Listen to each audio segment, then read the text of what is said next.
as well as myself, the video. So do you see me on the screen, or how is it? No, we don't see you. We just see Okay. your presentation with the SP logo at the bottom. Okay. On the right side, it's all blue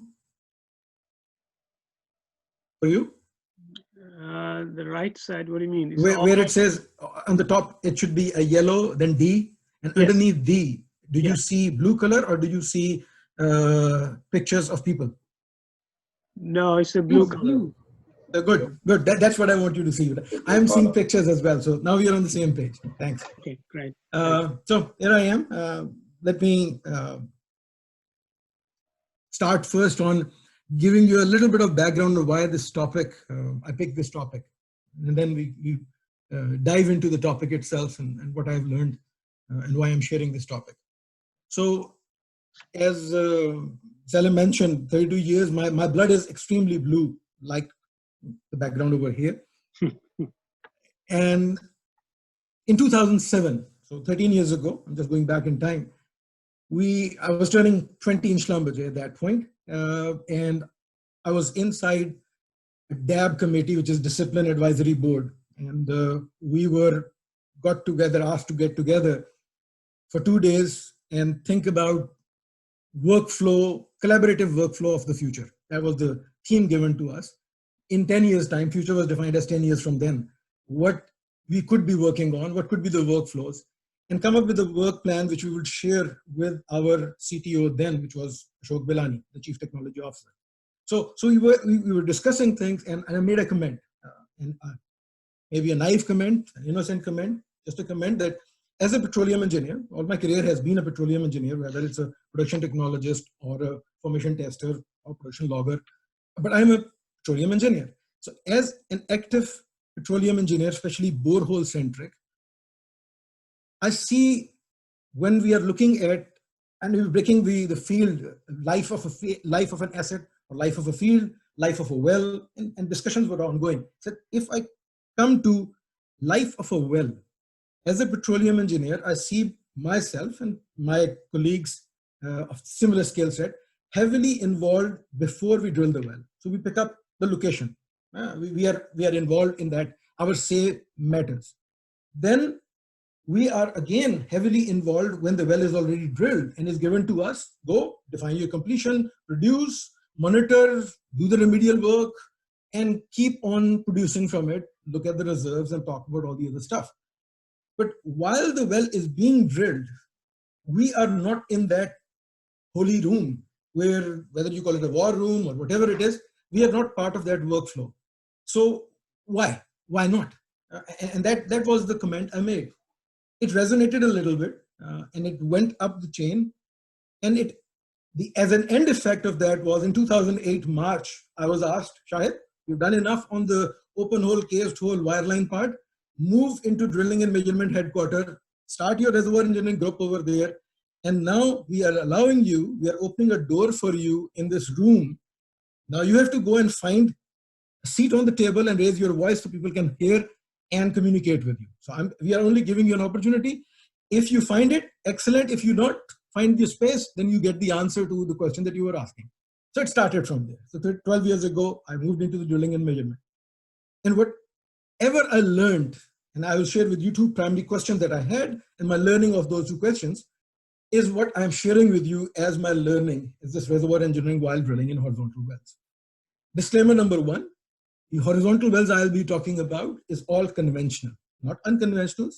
I'm focused, my all first-hand experience has been in the conventionals. Maybe in the Q&A, we can take the learnings from my conventional part and apply it to the unconventional, perhaps. Primarily, my learnings is on the conventional part. Now, that being said, so learning is going to come in. 3 aspects of the topic. First, when I enter this room of drilling and measurement, D and M we call it. Dads and moms, D, done, M, maybe. D is very deterministic mindset. M, maybe, is very probabilistic mindset.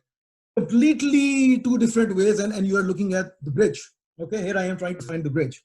So first step for me was to define what is reservoir engineering to these simple people around me, the well placement team, the drilling mindset based people. So what is reservoir engineering? So I'll share with you what does that mean. Item number 2 was for me to understand what is this world of well drilling. I didn't have any clue from outside. For me, it was a siloed system where some magical thing was happening and a well comes out and give it to us. So what happens over there? How the decisions are made over there? So whatever I learned, I'm going to share with you. And then the context is horizontal wells. Okay, so the conventional horizontal wells, carbonate sandstone, doesn't matter, but that was the case. So this is the reason why I picked up the topic itself. Now, the 2 questions I had and the learnings that I'm going to share with you. Question number 1, which was trying to find my space, my place on this table, seat on the table, was trying to answer, is there a place for reservoir engineering while drilling? And in order to answer that, I learned the evolution of logging while drilling, what it is. And while I was trying to understand, I realized that there is a direct correlation between logging while drilling and the evolution of wellbore steering. So whatever that linkage is, I'll share it with you. That would hopefully take about 35 to 40 minutes. I'll try and be slow at that point. Maybe there will be a break, picture time, whatever we want to do. We can have some Q&A. Then I will go, once I will share with you, which was, yeah, there is hope. That's the bottom line. That yes, there is a potential place for a reservoir engineer in this holy room where we are making a decision to steer the well, drill the well, and do the best with the well. How we can move forward, the collaborative workflow, which came out in the form of productivity steering, and what are the key enablers for it so that it can be globalized. Right? So this is the theme that I will share with you. On that note, now I'm going to step back. There are plenty of reservoir engineers. Now, actually, help me. There are, I think, when I started, there were 33 participants. I don't know how many are there now. 34. If you could just, 34, thank you. If you could go into the chat and just write your first name and in bracket, in abbreviation for if you are a reservoir engineer, RE, petroleum engineer, PE, which is pretty much the same thing, completion engineer, drilling engineer, DE. If you are in the finance, just put bean counter. If you are a manager and you don't qualify for any of the things, just put yourself as manager. If you are a person in transition, it doesn't matter. Whatever your skill set is, you put it over there. So it will give me some idea. Hopefully in the break, I will have a look at that one. Because I'm biased that there are half the people at least here who pretty much know reservoir engineering more than I do. But I'm still going to put a basic definition over here and then use that definition and tune it to the lens that I will be using further. So the basic definition is, it's the management of energy. It's mass and energy, right? So fluids is my mass that I'm looking at. I'm not looking at rock that way. I will look at the interaction of rock and fluid, but it is the fluid that I'm after and the distribution of fluid in time and space that I'm after in the porous medium. That's a very high level definition. My daughters who are not in the oil and gas, they look at this and they say, okay, Baba, so what?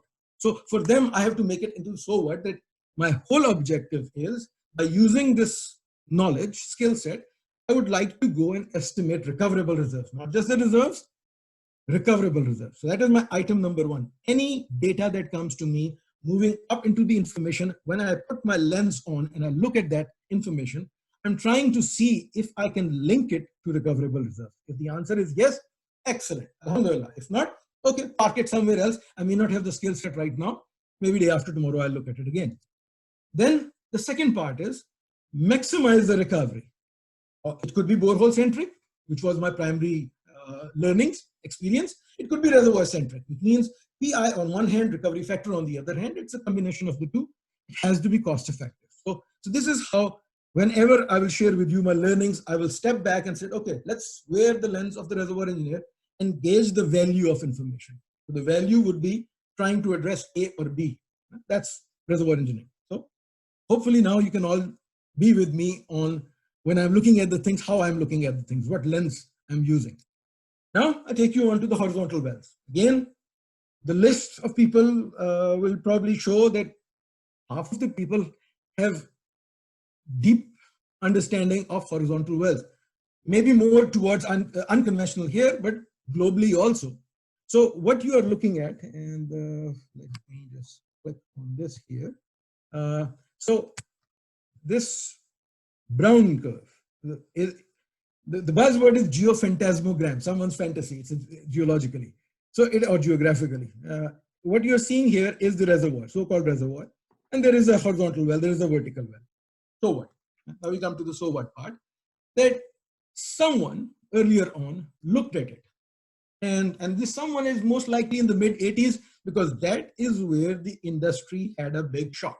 The oil price went down from $40+ to less than $10 in a matter of weeks. And all of a sudden, half of the oil industry was shut down. North Sea completely done.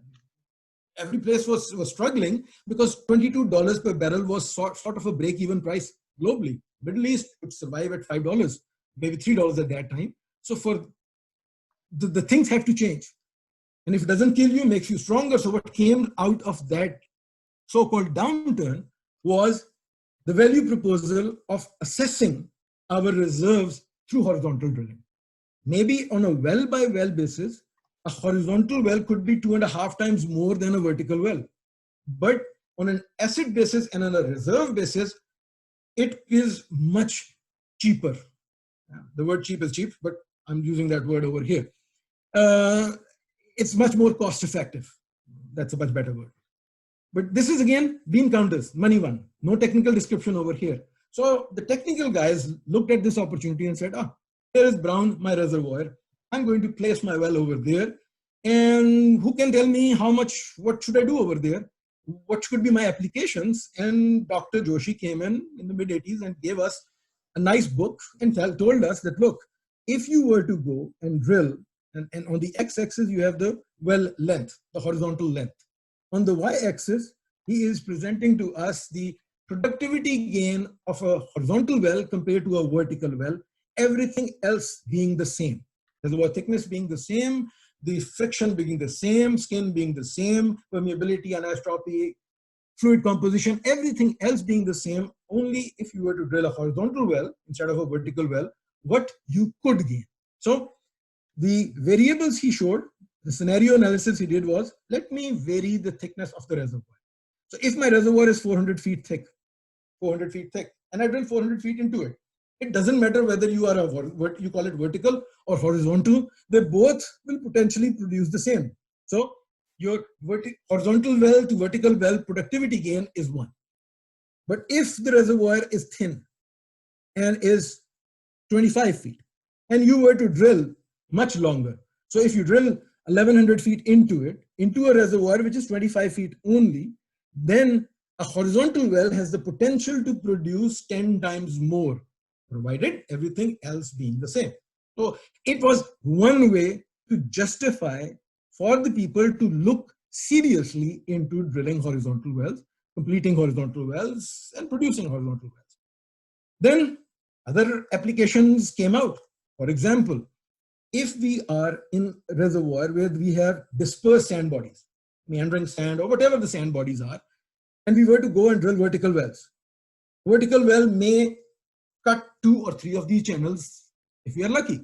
A horizontal well might cut more. Again, luck is not a strategy, so you need to make luck come in your favor. So you need some information to come in, some measurements to come in. So if we had the means to look around, we probably can tap into more of those reservoirs, sand bodies. Similarly, what you see at the bottom is a carbonate, a cartoon of a carbonate. Green is matrix. Yellows are fractures. So what it matters to me as a petroleum engineer is the conductivity of the fracture system. If the fractures are 2 or 3 order of magnitudes higher in their permeability compared to the matrix, that fracture I have to deal with now. I have to work with it. If I am trying to produce, I want to cut it more, the lower the mobility of my matrix, permeability over viscosity, the higher is the gain that I can have by cutting those fractures.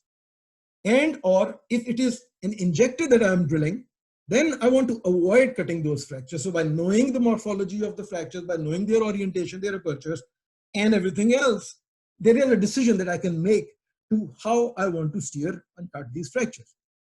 Heavy oil. viscous oil. By heavy, I mean viscous over here. Canada classic example, two parallel wells, two horizontal parallel wells. You drill the top one and you inject steam on it. It lowers the viscosity in the oil around it. Oil drops down, you produce it from the lower one, keep the thing heated, and your mobility is much more. Or there could be other cyclic stimulation. So there is an application that came in from horizontal giving us better sweep efficiency. Now we go into coning issues. If you are prone to coning or cusping, water coning or gas cusping from a vertical well, a horizontal well can reduce the pressure drop per foot per barrel that we have. And all of a sudden you can extend the onset of your water cut or gas oil ratio and delay all of those. So there are certain applications, there are plenty of more. I'm just giving you a few examples of why operators considered entering this horizontal wells and say, we should focus more on it because it can improve the PI of the well and recovery factor of the reservoir if we are wisely using the information. So that being said, now by knowing all of this, I enter the world of LWD, or that room, not the LWD world, the room where the decision is being made. So I enter and said, okay, how do you drill the well now? I said, Shahid, where do you want the well? Because you have been telling us where do you want the well, so tell me. I said, okay, I will tell you. Give me the seismic section. So they put the seismic section in front of me. I looked at it with their minimum knowledge. I said, this is nothing but 50 shades of gray to me. So help me understand where is my reservoir. So I said, okay, we can help you. So the green line that you see here was defined as the top of the reservoir, and the bottom, these reflections were told to me that these are the bottom of the reservoir, the reflection that you see. So your reservoir is somewhere between the green and that black line that you see over there. So where do you want your well to be? Because driller says, you draw, we drill. Simple philosophy.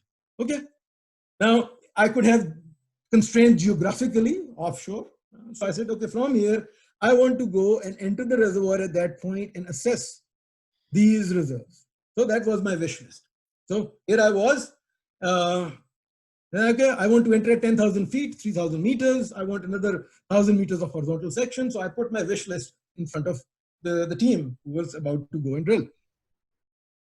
The geophysicist who helped me to understand these wiggly lines, he made a simple comment. I said, Shahid, I just warn you that the reservoir that I told you, the top of the reservoir at 10,000 feet, may not be at 10,000 feet. It could have an uncertainty of tens of feet, maybe tens of meters. Especially in Gulf of Mexico, I have salt, underneath salt, my resolution is too poor. So I'm just warning you that the info I got was time-based. I converted time to depth, and there is an uncertainty associated with the time depth conversion. It could be even a 3D. There's no bottom hole. There could be a bottom seismic, borehole-centric seismic coming into play. But right now, I don't be surprised if you don't see your reservoir at the same place. It could come a little too shallow or too deep. So, okay, fair enough. Drillers then came to me and said, Shahid, I warn you also. I am not interested in knowing where your reservoir is. That's your problem. Okay, it's not my reservoir, it's your reservoir. So, okay, fair enough. But I am very interested, and my KPI, my key performance indicator of handing the well to you and to others depends upon where I land my last casing. At what point I am entering the reservoir, because to me, that whole section, this point, is the most critical one. So bear in mind that as I approach that point where I have to set my casing, I could set it a little too early or too deep, depending upon the information coming to me. I would look at the shale, I would look at reservoir, I would look at water zone over there, gas zone over there, dogleg severity, the distance I need to enter. All of those might vary. So in your workflow, please, well, he didn't use the word please, but make sure that you have the flexibility to incorporate the change of tens of feet or meter on the point at which we will enter, and the deviation that will accordingly, that might change as well. But okay, fair enough, fair point. Anyone else? They were my friends from the GNG group, the geologists, the geophysicists, the geoscientists, and said, Shahid, be careful. Everyone is starting with be careful, so thank you, be careful. There are subseismic information that we can't see right now, and they will only increase as we get closer to it. So there could be faults. And we may be able to see faults now, and we don't know whether those faults are sealing or non-sealing, how they will react. The pinch outs which could be there. The facies lithologically, petrophysically, geologically, they can vary from as we move laterally and even vertically. So those things have to be incorporated in our relevant time, not real time, relevant time decision making. Okay, understood? Then I said, okay, let me look at myself and ask myself, as a reservoir engineer, am I deterministic or am I probabilistic? I'm thinking of the uncertainty, and I realized that pressures that I was expecting a pressure to be 3000 psi, for example, or 30,000 psi as a matter of fact. Whatever I was taking it as an absolute value, it could be 3000 plus minus 100 psi. There is an uncertainty vertically and laterally.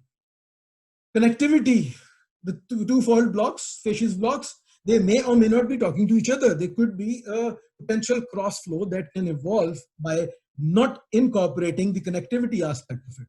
Fluid composition, I was assuming, or I could be assuming, a constant density fluid, but there could be a strong compositional variation in the fluid vertically and laterally. And under the umbrella, there could be an asphaltene onset pressure, which I was not expecting it to be, wax onset pressure, other things. So there are phase envelopes that I have to be careful about. The context that I'm talking about, they may not be sharp contacts. They could be tilted, or they could be oil down to and water up to, as we see, gas down to.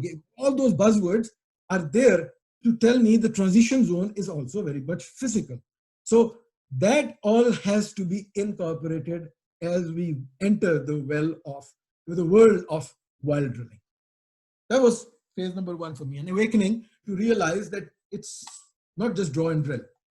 On that note, then comes so what? So these are the challenges which were given to us. The SPE in the mid 80s and early 90s shared a lot of publications trying to go into the field by looking at these uncertainties and putting what did we learn? How did we are engineers, we manage uncertainty. We understand and manage. Without understanding, we can't manage in any case. So the step one was, is there any information out there that we can bring in while drilling that can help us to address some of the uncertainties that we have? And step one was landing. Landing means entering the reservoir. So that question was addressed by taking the triple combo information, someone who's solving Archie, density neutron and resistivity information. Bring it on and help us put it geometrically. So azimuth comes into play. So give me that information, and that initially was MWD evolving into the LWD. So from measurement while drilling, it evolved into the first stage of logging while drilling, which was not completely logging while drilling. At this point, it was logging for drilling, helping the drillers to land and getting into the reservoir, or if we are out, say, are we out or are we in? Basic questions. Then, as we were moving forward in time, information which was available in the wireline world, tested and tried, was started to be brought in, ruggedized, and environmentally corrected, because the environment is different. Invasion is different. The effect of shoulder beds are different. The azimuth is playing a different role. So all of those have to be incorporated in our workflows. Images, which is the bread and butter of geologists, for example. An image is, a picture is better than 1,000 curves for them. So give me the better quality images. So images have been progressively increasing in the amount of data that we can see. And not only image is a static, it becomes a dynamic if you look at it on a time-lapse basis. And there are images when you are stationary at a given point and what is happening. So invasion is alive, and you can invert that one into permeability, for example. So there are a lot more things that started to evolve as we brought in the static mindset of images from wireline into the dynamic world of while drilling. There was so much info available magnetic resonance. If anisotropy or pore throat is my concern, and I want to see how my pore sizes are distributed, magnetic resonance comes into play. The acoustics base, whether it's seismic or sonic, the pressures, the fluids, even the sigma, the spectroscopies, all of those things started to be imported into the while drilling world, so that we can now not just do logging for drilling, we can work into formation evaluation and reservoir characterization from a borehole centric perspective. One thing which I have not shown here, which was not existing in the wireline world primarily, was solely developed for the while drilling world. And if we were together and if I could pause, I would ask you, what is that information? And someone would have said, oh, this is my deep reading. The deep propagation, whether it's resistivity based, electromagnetic based, acoustics based, anything that has a much deeper depth of investigation, so I can have a handshake between the borehole and the seismic. So I'm mixing the two so I could see deeper. How deep is deep? 1 stand, 2 stand. So you start thinking in terms of stand. And that brought us into the world, which in this LWD world is called La La Land. Look around, look ahead. And now actually for the last 5 years, it is La La La Land. Look around, look ahead, look aside. So you can look around you, what is happening? Look ahead of you. We do not physically go and measure something in front. We infer mathematically by doing 1D, 2D, 3D inversion of whatever we have learned and forward modeling in that way. And that allows today to look ahead, maybe 2 stands and more under certain conditions. And then look aside. You're injecting water from one side and you want to see how far is your saturation front. You may have a pressure front, you may have a saturation front. How can you infer that? By looking at the electromagnetic or resistivity changes. So those are some of the information that came in. And by having this deep knowledge, data to information to knowledge, we were starting to link the LWD to steering. So this is where the game changed. Before that, without deep resistivity, deep measurements, borehole centric measurements were not doing any steering. They were very basic. So the stage 1 of steering in the early part of 90s was geometric.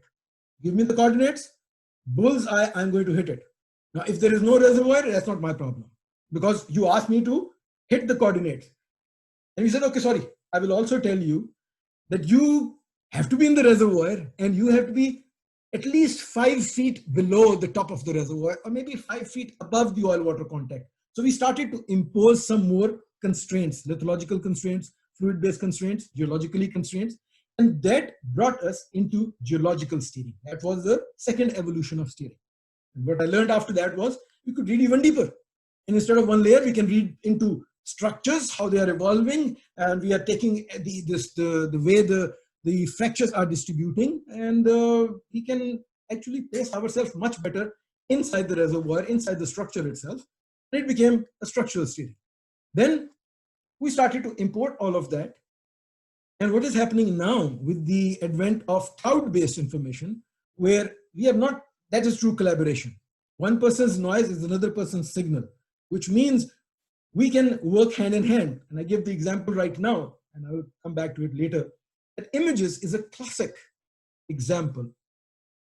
Actually, I'll come back to that when I show you the example of image and highlight where this info turns more into reservoir steering and help us to do in relevant time, update our even static model and sometimes dynamic models. The Petrel-based models, we are reaching a point where numerical simulators can also be updated in relevant time.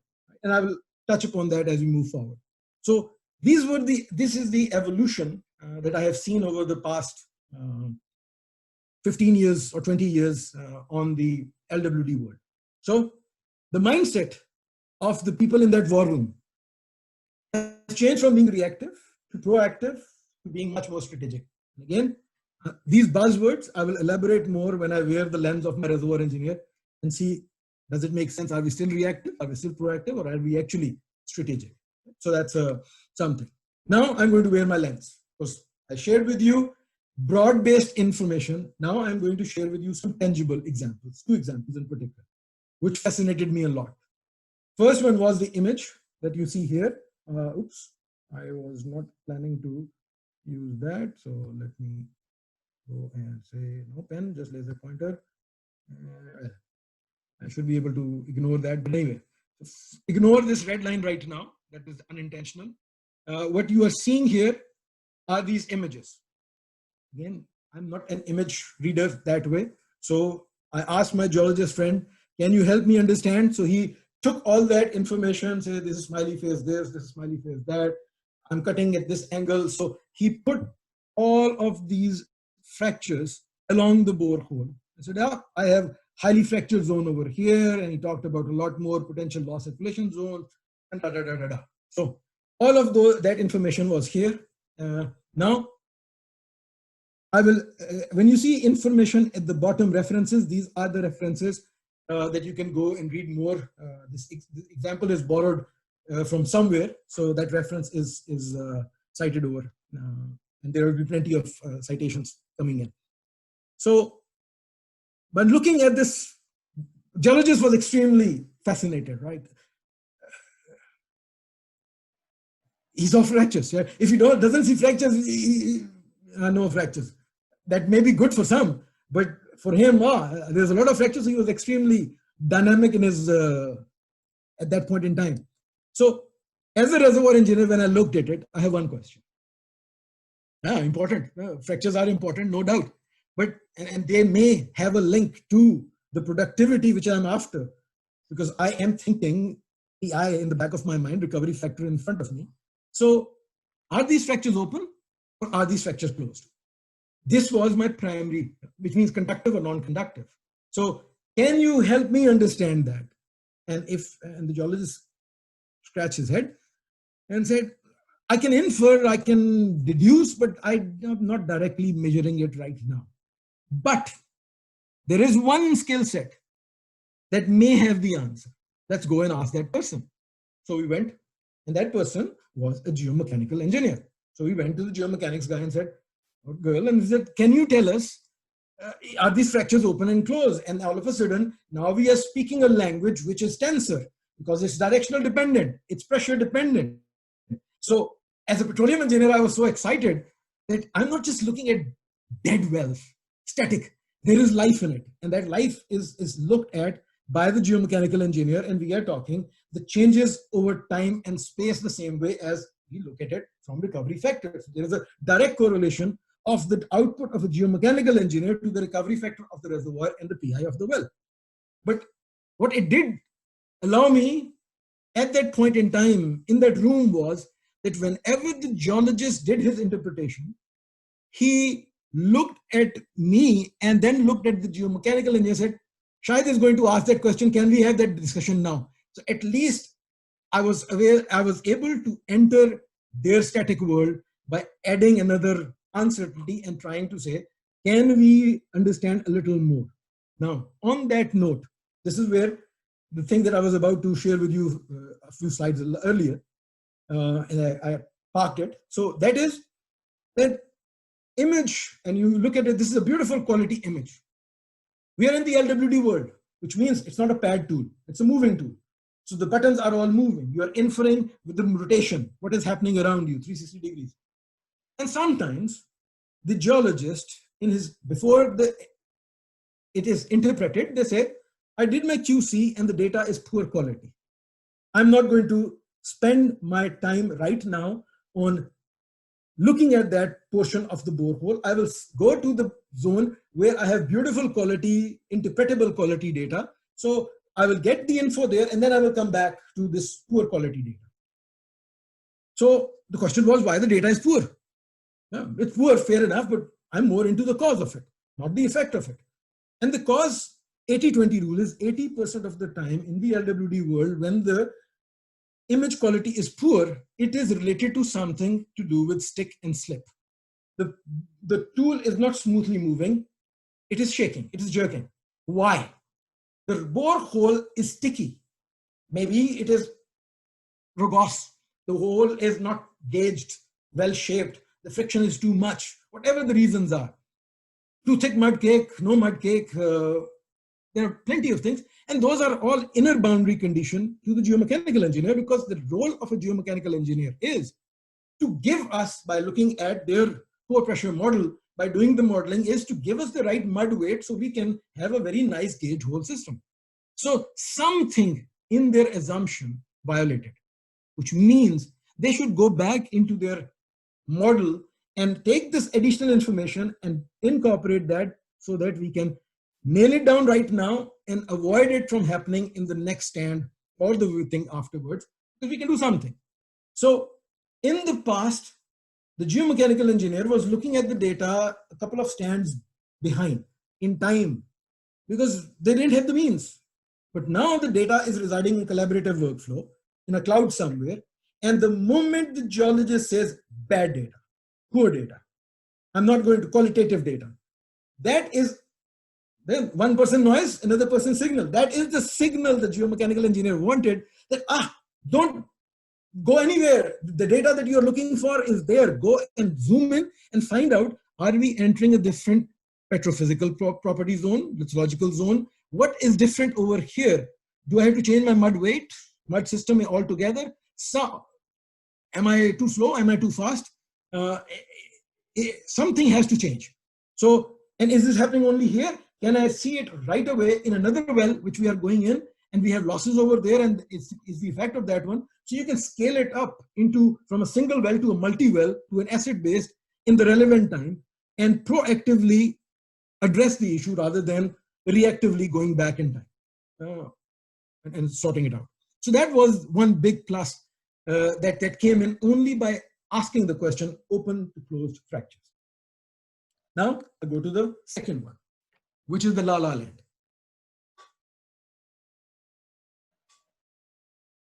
So in this La La Land, what you are looking at, again, different colors. I'll only focus on this yellow band that you see here, which is going up and down. And inside that yellow streak is a red line. The red line is the well, the yellow is the reservoir. The well placement team, they did a great job in putting the red line inside this reservoir all the time. If it is not in the reservoir, is because there is no reservoir. But if there is a reservoir, they're always there. So the team that drilled this well got double their bonus, and they were over the moon. They did a great job. All their KPIs were met. So from their side, their objective given to them was increase the reservoir contact or exposure, MRE or MRC, the way we want to go, and net to gross ratio should be maximum safely. Because that was the biggest KPI they had, and they met it. So I looked at it, I entered the room, I look at their plot, they are happy, singing, dancing, drinking tea with me. And I asked my simple, naive question. Looking at this thing, I said, where's the heel of the well, where is the toe of the well? Are we going at 91 degree, or are we going at 89 degree? And I was asked this question, so what, Shahid? No, that so what means a lot, because now the data is presented to you intentionally in a very skewed way, meaning the x-axis is probably in thousands of feet. The y-axis is in tens of feet. So 2 order of magnitude difference that you see here. So it's a skewed plot, but it amplifies the impact of these undulations, ups and downs. So every time you go down by 1 borehole diameter in PVD, you can potentially create a sump or a trap. Sump for the heavier fluid, trap for the lighter fluid. So in a multi-phase environment, and that multi-phase could be even from the drilling fluid or the completion fluid, or I start producing and any heavier fluid can settle down in these potentially sumps, and lighter one, if I go below bubble point, or if I'm in oil water, lighter oil can go over there. So with that, my borehole diameter, the flow area, can gradually choke down and eventually will act as a downhole choke and kill the PI of the well. So the rule of thumb was and is, give the well a sump. If you don't give a well a sump, the well is going to create a sump. So sacrifice the borehole, part of the borehole, so that Mother Nature can do what Mother Nature is supposed to do. Gravity is supposed to dictate some things. Don't work on the viscous forces to lift it and invest by having your ICDs and the gas lift and all the other stuff. You can probably make better sense out of the slippage and do something. So that being said, if the well was having a heel here and a toe on the right side, which means you are 91 degree plus minus, then this is a recipe for well to choke with time. This well will underperform over time. Whereas if I were to go and have my well coming from right to left, 89 degree or so, then I am allowing maybe the last 500 feet to be the sacrificial part, which may not produce to its potential, but the others will at least produce. So that was one thing. 90 degree well is the most challenging one, because there is no such thing as a pure 90. It's a wishful thing. It would be oscillating between 89 and 91, which means there are going to be these multiple sumps and traps. And those are, now you're dependent upon the flux behind it to lift the fluid. 1,000 barrels per day, which is globally speaking a good well, in an 8.5-inch hole borehole, if I leave it barefoot, is 10 feet per minute. So 6,000 barrels per day, which is 6 times better than the average global well, is 60 feet per minute, which is 1 foot per second. This is my hand moving at 1 foot per second. This is the total fluid flow, 6,000 barrels trying to lift fluid from 8.5 inch. It doesn't have the flux, it doesn't have the energy to lift it. Heavier fluid is going to recirculate. So as you go above less than 89 and 90 degree, fluid is going to fall back on you. Keep on recycling, and eventually that will going to go and kill it. So that was the question I asked the well placement engineers, and they started to scratch their head and said, okay, Shahid, tell us, what is the solution? Let's first accept that there is a potential problem, because accepting that reality is half the solution in itself. So now that we can take our bonuses, that's good. I don't want you to leave your bonus on the table, so you grab it. But now let's think, how can we make this well, if possible, better the next time when we drill it? Can we incorporate looking at or debottlenecking the undulations in our workflow? That was the question that was asked, and I will come for in the next phase is when we will try to find the answer. This phase was only to learn what we are doing right now in that war room, and as a reservoir engineer, I was fascinated to learn. So the questions that I realized how they were answered. The first question when I entered the room was, where is my reservoir? And in the last 30 years ago, it was answered with the way that we want to stay in the sand or the carbonate or the reservoir. So that was the reason why we needed that information. Then it was, we want to land. So we are not in it, we are about to enter it, so we want to enter properly. So we wanted to use that information. Now we have moved forward, and instead of just staying in the reservoir, we want to position ourselves in the reservoir, middle of the reservoir, close to the top. If there is an aquifer, active aquifer, or if there is a gas cap, we want to be at the bottom. Whatever the reasons are. It could be permeability layers we want to cut or avoid. Positioning not just in the layer, but since the ability to read deeper was there, and we can read 100 feet above, 100 feet below, and the layers are maybe 30, 40 feet, we can see multi-layer effect. We can position ourselves better. And since this information is residing in a cloud base, we can probably optimize and in relevant time, move the information on the reservoir model. And that is how this question has, the answer to the question has changed over the last 30 years. So today, where we are, and this is the evolution of the steering from geological to structure, from geometric to geological structure to the reservoir part. So today, if someone asks this question, where is my reservoir? And after spending 13 years in that room with that mindset of people, I realized that that question is a question of the past. I have to learn to smile, humble, empathetic, and tell them that don't ask this question. This question is a question of the past. We have gone way ahead of it. Just look, the medical industry, for example, when they do an ultrasound, they just don't talk about babies, that what is the shape of the baby, even the sex of the baby. They can talk about the retina color and what is happening over there. They have that information today turned into knowledge. Why in the oil and gas industry we are still primitive and talking about where is my reservoir, da da da da da. We have to now talk about the health of my reservoir, link this well to the health and say, how is my reservoir? Because this well will have a PI that I can change by the way I'm drilling it. So this was the onset of the part 2, right? And this is where productivity steering comes in. Lucky number 13 slide. I take a pause. You can ask questions on the chat. I'll let Salim decide if he wants a picture right now, but I will change a little bit from what I learned to where instead of me only asking questions, I was there to answer questions to that group who I made them curious also, that my skill set can help their skill set and we can collectively do something better. 2 minutes. So at this point, Shahid, you want to take a pause? Yes, sir. Okay. I want the information to subside before I overload you with more. It's just simple subsidence. Everyone take a breather. I unloaded info on you. Okay. Do you want a intermediate Q&A now, or you can have the Q&A at the end? So please put the question, if there are questions there. Let me see if I can access. They're there. Some of them people have put it there, but I haven't done my one yet.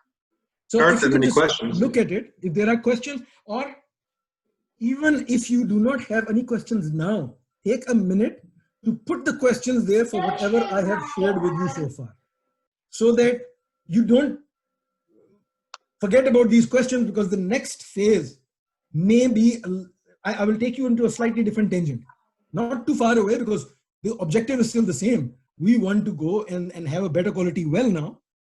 So it is relevant to what we have talked about. But please, if you have any question, write it down. That will help. Well, okay, we'll do that. In the meantime, I have a request to you, Shahid. If you can increase your speaker sound a little bit more than what it is. I don't know if it is your, where it is at the moment speaker that is, might be a little bit better. It's okay at the moment, but if you can. Okay, I'm using a speaker right here, headset. So I will see if I can increase the volume a little more. Carlos, are you there? Francisco, is Carlos gone? Yeah. Do we have someone else who would like to take a picture of the group at the moment? I can take the picture if everybody uncovers. Okay. That would be a good one. While Shahid put us on a pause, why don't you put our pictures there? And if you can all put on your video on, then I guess we can take a few pictures at the moment. Shahid, put a slide that you would like to appear in the picture. Let's go all the way, sir. There we go. Thank you. Can you see Carlos? Yes. Yes, we can see. That's your main slide, right? Correct.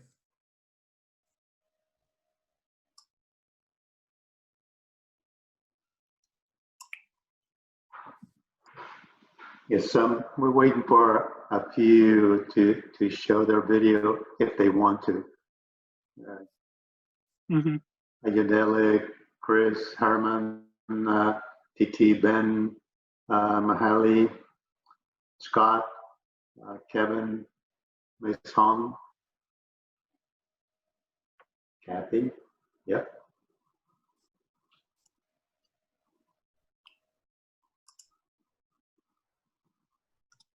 Can you breathe? Okay, I'll give it a few seconds and then we'll move on. Yeah, Julia, you're welcome to bring in your video. Kathy as well. Okay, we'll take a picture now.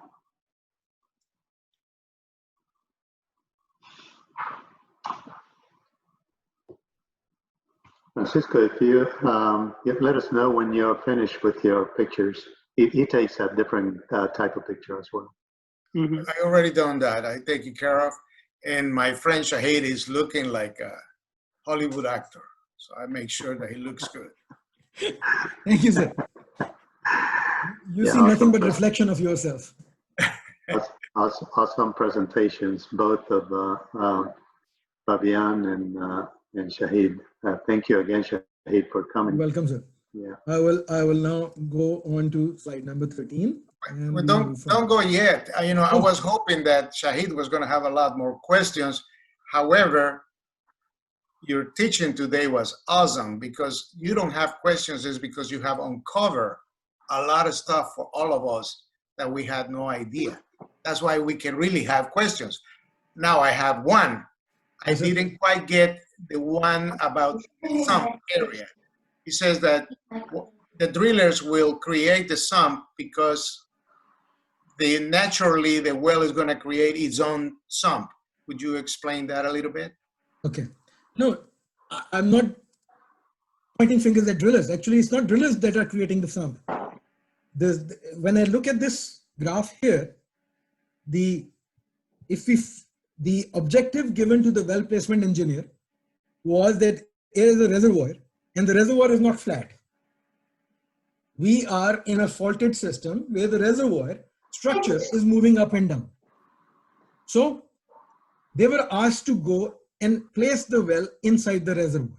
So in order to place the reservoir, you have to follow the tortuosity of the well, the undulation of the well. So they did a great job in following it. Now, inside it, the drillers and the drilling bottom hole assembly can have micro dog legs, which is a separate discussion. Okay. So here it is not an unintentional dog leg. We are steering up and steering down. So we are at the point here. I'm just moving my cursor and said, the reservoir is gone. Where is my reservoir? Reservoir is going down. Okay, go down. So that was the objective one. By going down, we have created an anticlinal structure or a trap. So this is a recipe for lighter fluids to go and sit. Similarly, when we at the bottom and we saw that the structure is moving up, we had to follow it. So sometimes these are unavoidable flow paths you have to follow, and you will try and overcome this by having a stiff casing, putting ICDs to lift, because water is going to sit there and you want that water to be disposed of. So you have to think on investing in your completion to recover the PI that you are losing because of the way you drill the well. So the question then is, and this is where we are going to the part 2, that for example, here, this is a zone where there is no reservoir. We cut through a section where for 100 feet, for example, there is no reservoir. So you are now blind, and or you are looking for information to say, should I go up? Should I go down? Should I keep straight? So if the seismic data along with the borehole centric look around data, look ahead data says the reservoir we are cutting a fault and the reservoir will appear again. So the better to go up and cut the reservoir. So you follow that trajectory.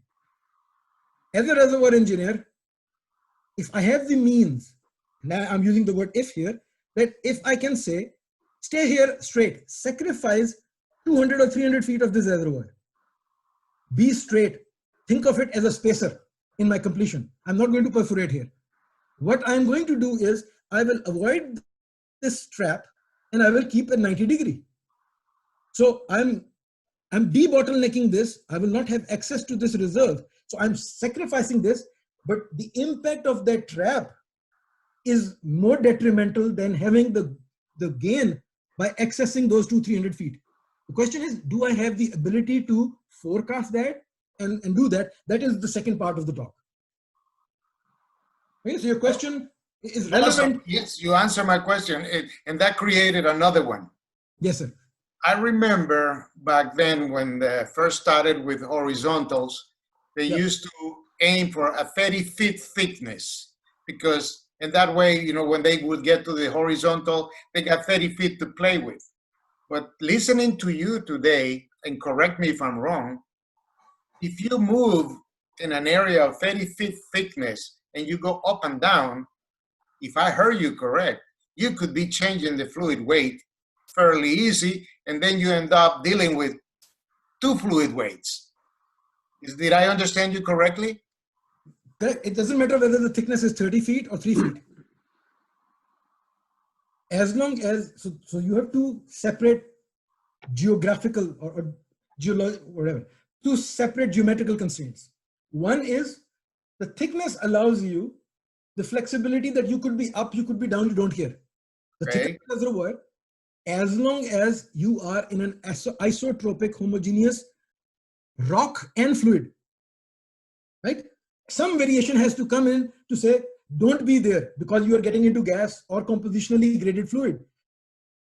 So that could be a constraint coming on the thickness. The thicker the reservoir, the higher is the probability that the fluids can be compositionally graded. Okay? So that is one reason why people look at it. The other is you only have a 3 meter. A lot of Scandinavian area, Norway, they do so much of this horizontal drilling in 1 meter zones. So when you, that is your reservoir, and you have million of barrels in that reservoir which you want to recover. Now that could be your net pay, that could be your gross pay, right? So it all depends. If it is a net pay, what is underneath you or above you? Because if it is nothing, no water and no gas, you still can be very aggressive in creating this undulation. But the moment you are in an oil water, you don't want to be too close, coning is going to happen. You want to stay away. So those are the completion-based decisions. Industry has moved from getting logging for drilling to now logging data to help completion in relevant time. How can I optimize my completion while I am drilling my well? This is where we are today. Shahid, can you go back to that picture you just shown with severity of doglegs? Okay, I understand this is a little bit of exaggerated picture of dogleg severity of the producing layer, and because you wanted to make a point. But my point over here, if you have a extreme dogleg severity, that oil is not going to produce oil because of the fact you will have these choking problems and the other problems in terms of fluid separations and all that. On the other hand, from the geomechanical perspective, aren't you going to take into account stress regimes in the formation to decide which direction the oil you should start drilling? So you're spot on that when you drill the well, you have to look at which reserves I'm trying to access and what flexibility I have to access it. Am I offshore? I have to go in I have a star pattern well, ERD wells that I'm going everywhere. Then I will play around with where I land and how I approach that reservoir. Could be a different challenge. I'm on land, I can move and skid to a place and I can drill and then enter wherever I want. So geomechanical constraint is an inner boundary constraint which has to be dealt with in the phase 1 of planning a well. Right? Multilaterals, 2 180-degree well compared to a 3,000 feet well and 2 1,500 feet well, they may see completely different things. The snake-like motion, we only look at ups and downs, but the snake-like motion also create different stresses. So your point is very valid, and that's why geomechanical engineer is the closest that I have found in the LWD world who talks about the PI of the well and the recovery factor.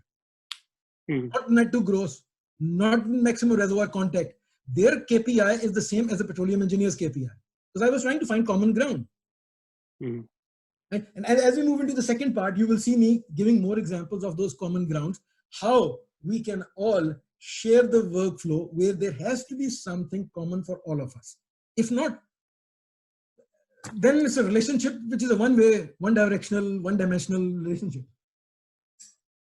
So this is a well, in this picture is primarily a faulted formation probably.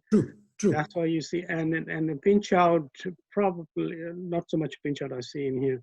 So on the other hand, I mean, when you are doing the geosteering, you are having a whipstocks At the same time, you have, what is it called? Gamma ray. Well, there's 3 combos you have in there. So at least they can tell you are you going through sands, or you're going through shale or silty formations, right? And accordingly, you decide how to steer the well. Is that correct? I will not answer it because that's the part 2. That's where we are going now. I wanted you to raise these questions, so you are with me now. That is all. I want everyone to have these questions in their mind. Okay, Shahid, you have told us that there is a problem. What is the solution? Mm-hmm. So that was the whole intent, that I entered this world of LWD as a petroleum engineer to realize that we are drilling excellent wells on paper, but then we struggle to make the best out of those wells. So can we do something different?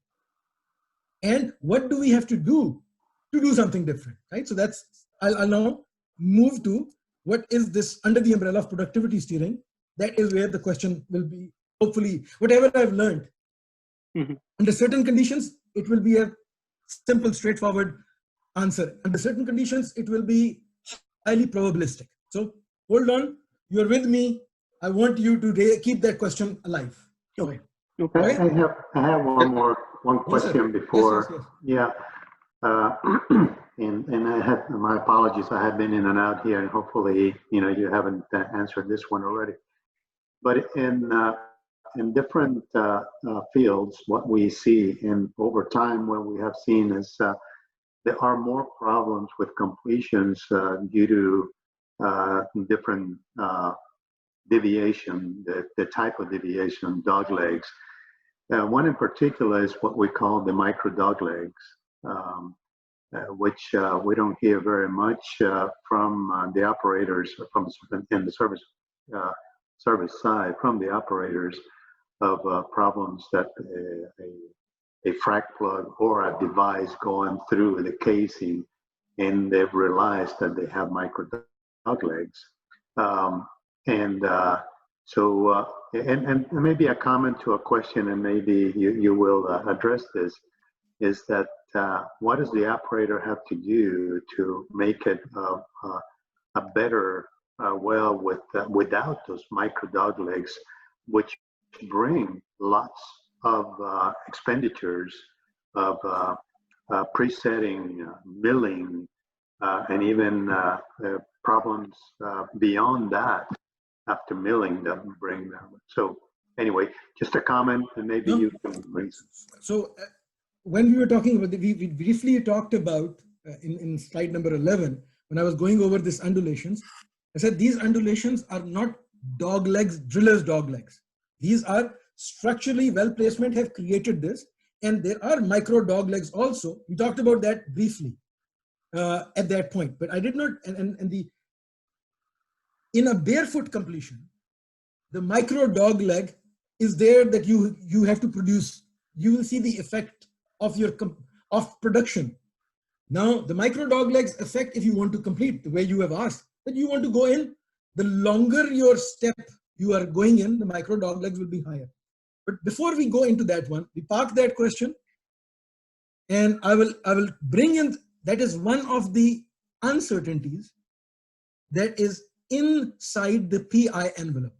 We are trying to address maximizing PI. Completion based, which is investment, you are spot on. We will overcome. How? We can't avoid it. What do we have to do? It's a high friction. I have to force my completion all the way. If I'm running a coil tubing is going to buckle prematurely. I won't be able to log it later on. So I will come more onto that question slightly later. Right? So the intent of this pause was that everyone let this information settle, so your questions come on top. Otherwise, your questions will go to the bottom and information will sit on the top. So now that your questions have moved up, I'm going to go in and give you more info. Hopefully, some of the information will answer some of your questions, and the other will intrigue you more, and you will ask different questions. So we are on the same page. Okay.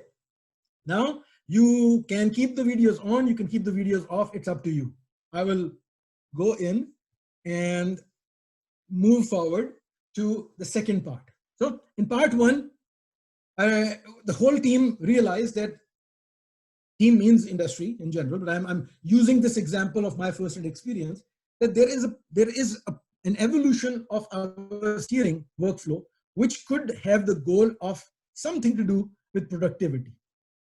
With that being said, I looked at the enablers, because the key here is, when we are drilling a well, we are on driller's time. And the driller's time is very different than completion engineer's time, than formation evaluation person's time. Driller's time is in minutes. And the maximum the driller can wait until you make a decision for them is 10 minutes, pipe connection. That is my learning so far, speaking with 13 years in the drillers, speaking with them, and I say, okay, let me give you the answers. They can only wait as long as it is a pipe connection time. If it is more than that, they say, Shahid, go away. We don't have time for you. We will talk to you if we have a bigger problem. But right now, our problem is to continue drilling. So with that in mind, I was looking for what are the enablers that have evolved over time. So one enabler was reservoir mapping while drilling.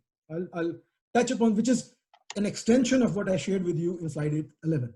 The second one is fluid mapping while drilling. What has evolved, because we are trying to take the uncertainty of fluid and trying to understand it while we are drilling. We are not going to wait to collect a physical sample, bring it to the lab, analyze it, and then 6 months later tell that you are on the wrong fluid. That is not practical at all. So it has to be done in the relevant time of drilling. Simulation while drilling.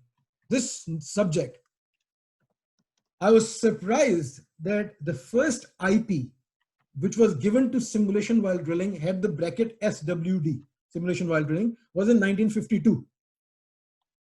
Way back. That, oh, we can do something and use the simulation from a petroleum engineer's perspective. So it was not simulating to see the borehole dynamics. It was anything to do and everything to do with how the reservoir can produce while we are drilling, and we can simulate something. But SWD today, if we go and look for it, it stands for seismic while drilling, because the simulation while drilling did not pick up until the last 15, 20 years, because we didn't have the means.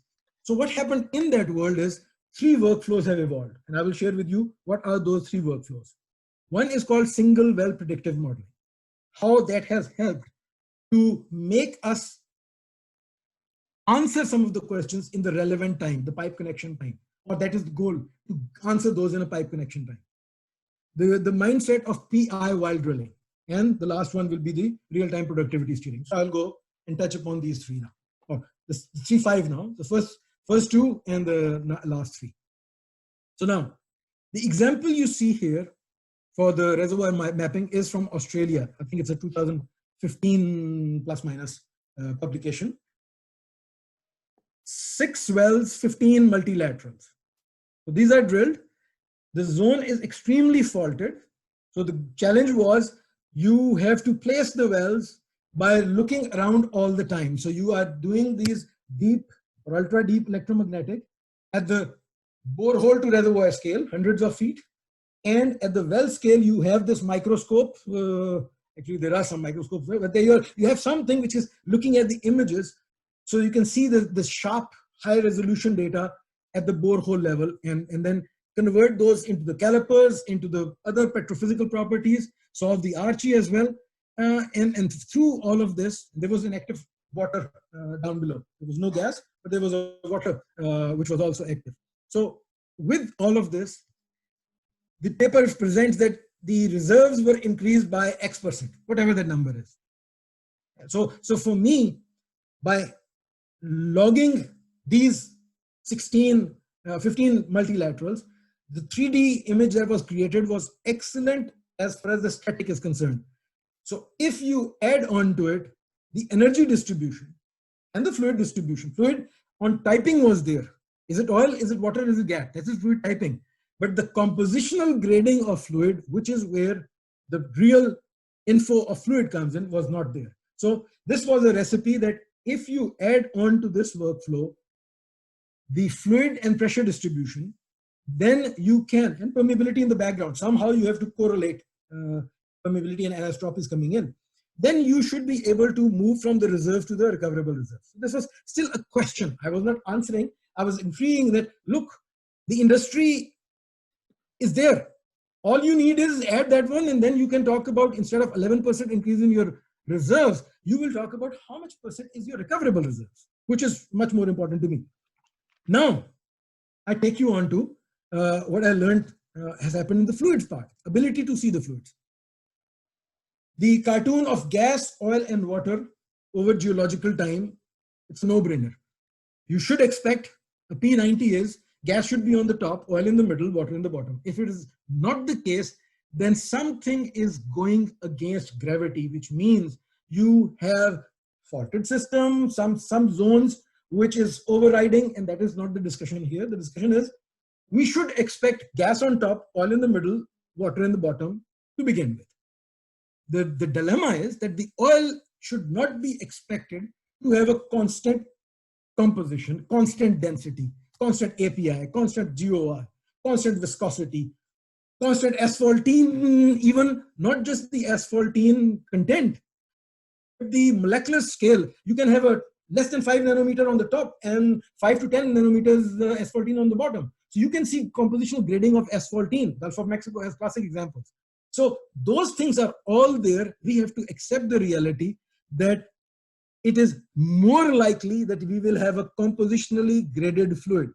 Shell, 20 years ago or 25 years ago, actually, Mohammed Hashim, Hani al-Shahavi, their FEE team, put a stamp by saying that unless proven otherwise, every oil is compositionally graded. That's how they started. Not the other way around, because this is where we are today. In certain places, we say, oh, I have oil. Okay, I'll assume single point, single density, single line, and I will book my reserves, book my completion strategy based on that one. I have a sharp oil-water contact, sharp gas-oil contact. No, you can have a curved oil in itself, and things start from there. So comes the so what? So now I'm bringing this into the well placement one by acknowledging that the fluids can be compositionally graded. I could have a horizontal well, which will go through a well. Now, the color of oil that you see here, this is the physical color. So this is again a borrowed slide from Shell, the FEE team, 20 plus years old slide, or this cartoon, or not a cartoon, this picture, highly abused by a lot of fluid assurance people. So what you see here is the color in general, although it relates to GOR, this is light GOR, this is a high GOR, low GOR, viscous, dense. So all those physical properties can be inferred from here. The API, high API, low API, high API, low API. So all of those things are there. But the color by nature comes from asphaltene. If you have you can have a 20 API colorless oil. Middle East has plenty of those, where you go in and you see my GOR is very low, but my color is not there. So what's the dilemma over there? Or something else also. So in that case, asphaltene comes into play. Asphaltene gives rise to color. So if I am going in and drilling past one type of oil, and I cut another type of oil, and then I go to the third type of oil, and I start commingling those in my completion in the borehole, because I considered all of those to belong to the same family. There is a potential that the lighter oil, especially if that lighter oil has gas that does not belong to the same reservoir, the same family as this one. If you are commingling that, then you are going to change the asphaltene onset pressure, which was very stable here, the asphaltene. All of a sudden, that asphaltene is going to drop, and you could end up with what Gulf of Mexico has seen multiple times, and a lot of places have seen it. So bottom line, when you are steering, look at the oil, and also in the back of your calculation, maybe in Eclipse, in a simulator, where you can also look at, are my fluids, is my API going to change when I'm producing? Is it going to change my phase envelope? So phase envelope has to be incorporated, not just the net to gross and the maximum reservoir contact, but the flow assurance comes into play. So that was one of the messages. Now, how do we know? Because now it comes down to, okay, Shahid, you are telling me that we don't want the fluid to mix. Can you tell me what type of fluid I have? Not just type, the composition. So on that, I go back in time and I look at the industry, and somewhere in the mid 80s, the various fluid properties were looked at. What can we infer downhole? What can we estimate downhole? And optics became one of the most prevalent one, that it has the highest resolution to give us wide spectrum of answers. For example, you send the light through a small tube. Let's assume this is my tube. Light goes in, light comes out. If all my light comes out, my in over out is 1. Log of 1 to the base 10 is 0. So we say the optical density is 0. The absorbance is 100%. So it is a means of how much the fluid is absorbing light. If it does not absorb anything, your out and in is the same. Optical density, the proxy that we are giving now, the same way as the API is a proxy. Now we are using an optical density to talk about the fluid downhole. So 0, if 10% light comes out, in is 10 times more than out. Right? Log of 10 to the base 10 is 1, optical density is 1. If 1% light comes out, optical density is 2. If 100%, if 1%, 0.1% comes out, optical density is 0.1. So you can look at how optical density is increasing as the fluid becomes darker and more opaque, which means by looking at the fluids in the visible spectrum, which is here, beyond this is near infrared. In the visible spectrum, we can talk about the absorbance and the optical density. And if the optical density is high, you can have a very dark, heavy oil to black oil to volatile oil to condensate to complete gas. So that was one means. Plus, the light that goes in and refracts, it comes out on the other side. In the visible spectrum, we can see VIBGYOR. The VIBGYOR is open. Anything beyond the V is ultraviolet, and anything beyond the R is infrared. So in this near infrared, you actually have resonance of water. We have C1, C2, C3, C4. They all come and tell us that I exist if you have the means to see me at that wavelength. And CO2 also. There is H2S probably also somewhere.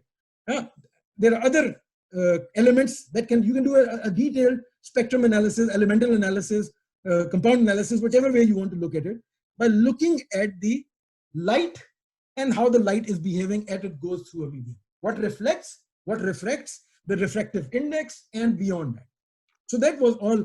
It's an excellent paper by a book by Dr. Oliver Mullins that describes the physics of this measurement, especially chapter number 1. It has 2 chapters. Chapter 2 is extremely mathematical, very heavy duty. 1 is high level. Please read it and go from there. So what it meant that in mid 80s, this information started to be incorporated in the in situ measurement, not while drilling, but in the in situ. In the last 10 years or 15 years, it has started to go into while drilling.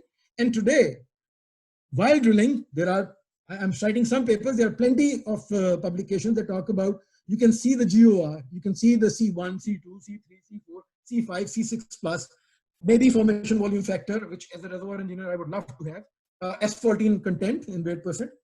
And then you can incorporate that composition with the bulk properties, density, viscosity. I was so surprised in the last 13 years in this while drilling world that the most cost-effective fluid information and the cuttings information is on mud. We are underutilizing the mud gas information in the industry, which should be the base case. It should be calibrated with in situ measurement, and you can have easily a continuous fluid log and a continuous cuttings log, which could be continuous, whatever log you want to make it, based on mud gas and geochemistry. And then you add the in situ from downhole. So that is a very strong one, and the industry slowly are moving in that direction. Dr. Oliver Mullins also, after that book, his recent book, took this information at the petroleum geology base. He says, okay, let us link to the migration of fluid, not just by looking at the fluids and how they are distributed, but how they migrate and their cause of why they are where they are. And he introduced the buzzword called RFG, Reservoir Fluid Geodynamics. And there is his book on RFG, which came out last year. So that describes how you can integrate the fluids with the seismic, with the source rock migration, and talk about the location of your next well and the recoveries of your asset as well. Now, I take you to the simulation part. So the two aspects, fluid mapping while drilling. Today, industry has the means to know a lot of fluid properties downhole without physically collecting a sample. You just let the fluid come in, you can taste the fluid, look at the resistivity, water-based mud, or you can sniff and you can do fluorescence. You can use your optics eyes and look at the fluids in your in acoustics, you can hear it. So all those senses that we have been imparted downhole, and we can look at the info downhole in situ as well. So now, simulation while drilling. So what has happened? 20 years ago, when this challenge, it was evolving. We were in this, in last talk I talked about the how the Industrial Revolution 3 has come, right? We are in 4. In the 3 part, computers were there. So as computers came in, our ability to analyze data efficiently was there. So these simulation is all analysis in that way. So what you see here is at the early onset, 2000, there was a focus that we drill a well, we log the well conventionally. Conventionally means not conventional reservoir, but on wireline. We go in and we get all the reservoir characterization data. But we want to, before we put the completion, we want to have an idea what the well can deliver after the well is drilled. So you take all that information and you want a simulator which is quick enough to give you a well-centric recovery factor, not pseudo steady state. I am not interested in knowing. I'm looking at the transient behavior. I open the well, flash production, transient. I'm not going to wait until I hit 6 months down the road the other well or contact. Just tell me what this well today can do the way it is, so I can optimize my completion. That was the challenge given to the simulation guys, and they looked at it, and different kind of drilling system came in. Some were numerical, some were analytical. So there was combination of various answer products evolving through well-centric modeling. Then again, in the similar time period, there was, especially in the Scandinavian area, high focus, not just on horizontal wells, because horizontal well was 85 and above, right? It is coming in from there. The special application was underbalance drilling. So between 2000 and 2005, the world saw a big boom in underbalance drilling, and then now it has subsided and it has been taken over by managed pressure drilling. We don't drill that many underbalance drilling as much. We are much more focused on managed pressure for various reasons. But what underbalance drilling did to me when I looked at this information, especially in this paper, was someone, I think it's Poland, that the paper is published, Mania or Poland, they started to increase the underbalance step rate. And they say, I can do a step rate PI or injectivity in PI, it's a productivity index. The well is flowing now, and I will see by having the pressure gauge there, by knowing how much the fluid is coming in, I can give you some step rate PI, how it is evolving. So the cumulative PI came out on that one in the underbalance world. Excellent workflow. So the workflow was introduced, but what it did was it allowed people to think that maybe we can, in overbalance, do something similar, not create an underbalance, but at least think that we could be able to talk about the PI while drilling. That's how the underbalance PI while drilling started to come into the PI while drilling in different methodologies. And I will now focus more on the last two, the analytical part that came in 2010 and the SWPM, RTPS in the while drilling world. So 101 on what SWPM does, the single well predictive modeling. It takes, you acquire the data, you have just drilled the section, you have done all the petrophysical data, evaluation is there. So you put it on the grid system and said, I'm going to look at my flow units, define my rock types, assign the petrophysical properties over there, calibrate it, and I may or may not have the completion model. That's and add on. If you want to go and look at variation in your skin and all the other stuff, that can be done. You can impose the frac. So these were all various facets of SWPM special applications. But it started with very straightforward, solve the RC, give me the fluid pressure distribution, put, if you have the fluid distribution on top of it, and then you build your numerical grids and you solve and tell me what is the well recovery factor and the PI. All that is excellent. It describes that you have a one-dimensional petrophysical model to a three-dimensional simulation model, a handshake between the two. But that is not what fascinated me, because I'm wearing my lens off. I'm now in the well drilling world. What am I going to do?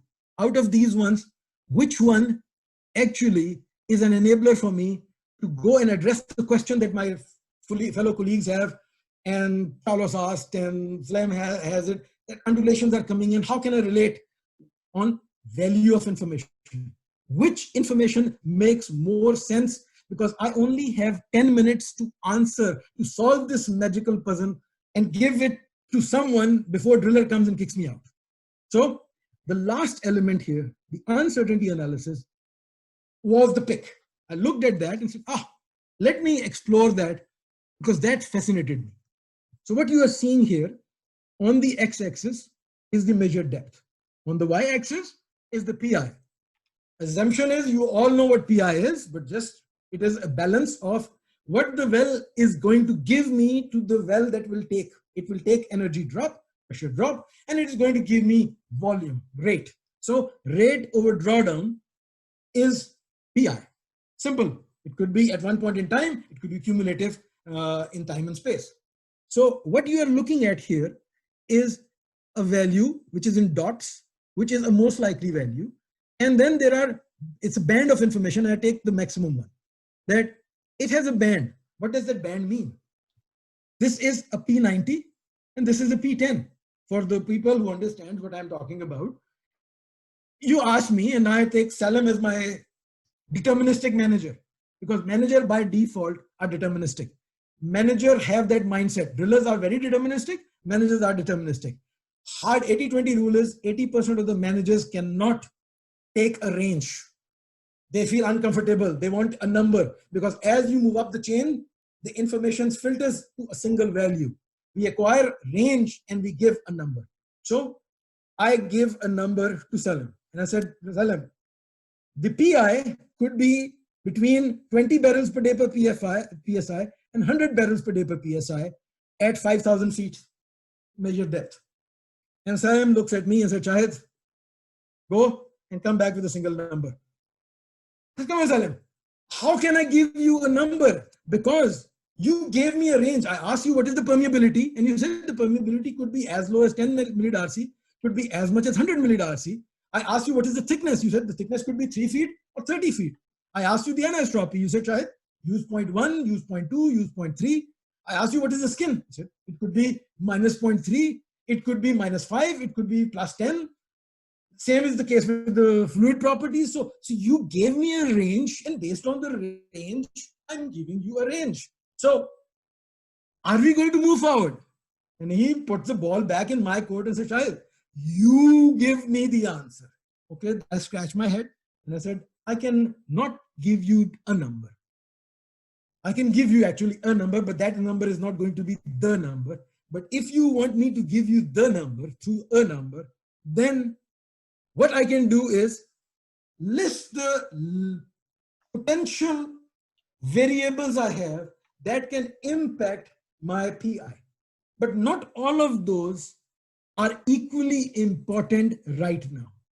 I am in this well where I have so much information available, and I've already nailed down how the thickness is. So don't worry about the thickness. I already know how my correlation from porosity to perm is a very straightforward, well-established. We have done so much core data analysis that we do not need to go and acquire perm data. No NMR is required. Pressure maybe, because pressure variation, I am getting close to a producer here, an injector there. I am doing an infill drilling. It is a big variable. So give me pressure data. So by looking at that before I drill the well, so this is the key. I look at this not after, because previously it was done after the well was drilling. Now I bring this workflow before I drill the well and said, let me give you out of these 22 plus variables, which are the top 3 that we have to focus on. So if you focus on these, we are going to minimize the range from 25 barrels per day per PSI to 100 barrels per day and say it is somewhere between 40 to 60. Can you live with that? And nothing comes for free except mother's love. So you have to invest. So pick up the bottom hole assembly, the BHA, and make sure there is a pressure measurement that you are acquiring. Because if you don't, then I'll pick a number on a range, and garbage in is garbage out. So it started from there. So this was the first thing that came out. The PI can be estimated beforehand, and the value of information of measurement can be the deliverable, which will help us to plan the job. Failure to plan is planning to fail. So we can plan properly. Drilling well on paper is equally important, is more important than drilling the well. So let's do the drilling well on paper exercise first. Then I'm still having this debate because Salim still is extremely deterministic and I'm extremely probabilistic. And we are trying to find that balance of how we can probabilistically be deterministic or deterministically be probabilistic. So where is that fine balance? And that's where a publication came out by Zhang and Jalali. And what they did, they looked at this dilemma and they said, we can help you find a common objective, find a common way that you can both talk. That Shahid and Salim, you can be in the same room and not kicked out and both equally understand each other's point of view. So here is the same reservoir footage you are going to drill. On the x-axis or y-axis, you have the PI the same way as you had before. And these curves that you see are your P90s and your P10s. But what I would like you to do now is, Salim, you are the asset manager, you are the owner of this well. When we were planning or when we are planning to drill this infill, you must have in the back of your mind some either reserves you want to access, recovery that you want from it, incremental recovery that you have in mind, which can be translated into some sort of a PI. If you have a PI goal, impose that PI goal on the team. And let's say, Salim said, I would like this well to give me 2.5 barrels per day per PSI, whatever the units are. Make it 25, make it 2,500. And because that absolute number makes a big difference to how the well reacts to these undulations. But let's say we are in a very low recovery field. Salim just bought 4 wells, completely depleted field. So 2.5 is a lot to him. So he gave us the objective of 2.5 barrels per day per PSI as the target. With that in mind, we said, let's start drilling. And the moment we hit 1,750 feet, at that point, in the best case scenario, where all my assumptions are true, he gave me a range of 10 to 100 millidarcy, and actually it was 100 millidarcy rock. He gave me a skin of -3 to +30, and the skin was -3. He gave me a thickness of 3 to 300 feet, and it was 300 feet. So all the best case scenarios, stars aligned, and my P10 became the goal. So P10 was hit. So only in the best case scenario, if I drill anything less than 1,700 feet, 50 feet, there is zero chance that I am going to have a well of 2.5 barrels per day per PSI. But Salim, somewhere, being an asset manager he's still conservative. He doesn't want to take a risk. He's risk aversive. So he says, Shahid, I want you to be 100% confident. I said, come on, give me a break. I'm probabilistic. How can I be 100% confident? The only time I'm 100% confident is when the event is behind me, which means I have to drill now. And I will drill until my P90 reaches that point. So I will start drilling. You gave me the PI target. The minimum footage I have to drill to have any probability to reach that PI target is 1,750 feet. But if you want to play safe, then, and whatever the reasons are, then we have to drill 4,200 feet to reach that goal of a target of 2.5 barrels per day per PSI. So is it worth it? Maybe, but that's what it is. And then somehow Salim said, Shahid, okay, can you tell me at 2,900 feet, what is the chance that you will hit the target? I said, now we are talking. Let me take this PI probability into a cumulative one. So I will say 0% probability before that, 100% probability after that. But in between, the probability of reaching a target, a deterministic target probabilistically, will be that we have 75% probability of reaching the PI target at 2,900. Is that good enough? Now it's up to you, asset manager, to negotiate with your managers and the VPs and justify that this probability is good enough for the oil price we have, for the investment we are making.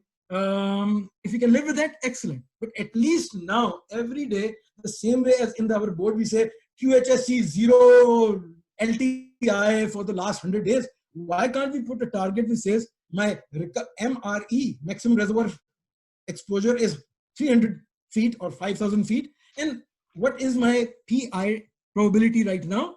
And I will say it's 75%. Every day you start rubbing it and erasing it and adding. Every stand should add something to it. Now, then we are talking. We are now having more stakeholders, with the common stake owner being the asset manager. It cannot be reservoir engineer, because I am not there to make that call. It's above my pay scale, and it is at Salim's pay scale that he has to make that call or get the good confirmation from the top above. So he becomes the focal point.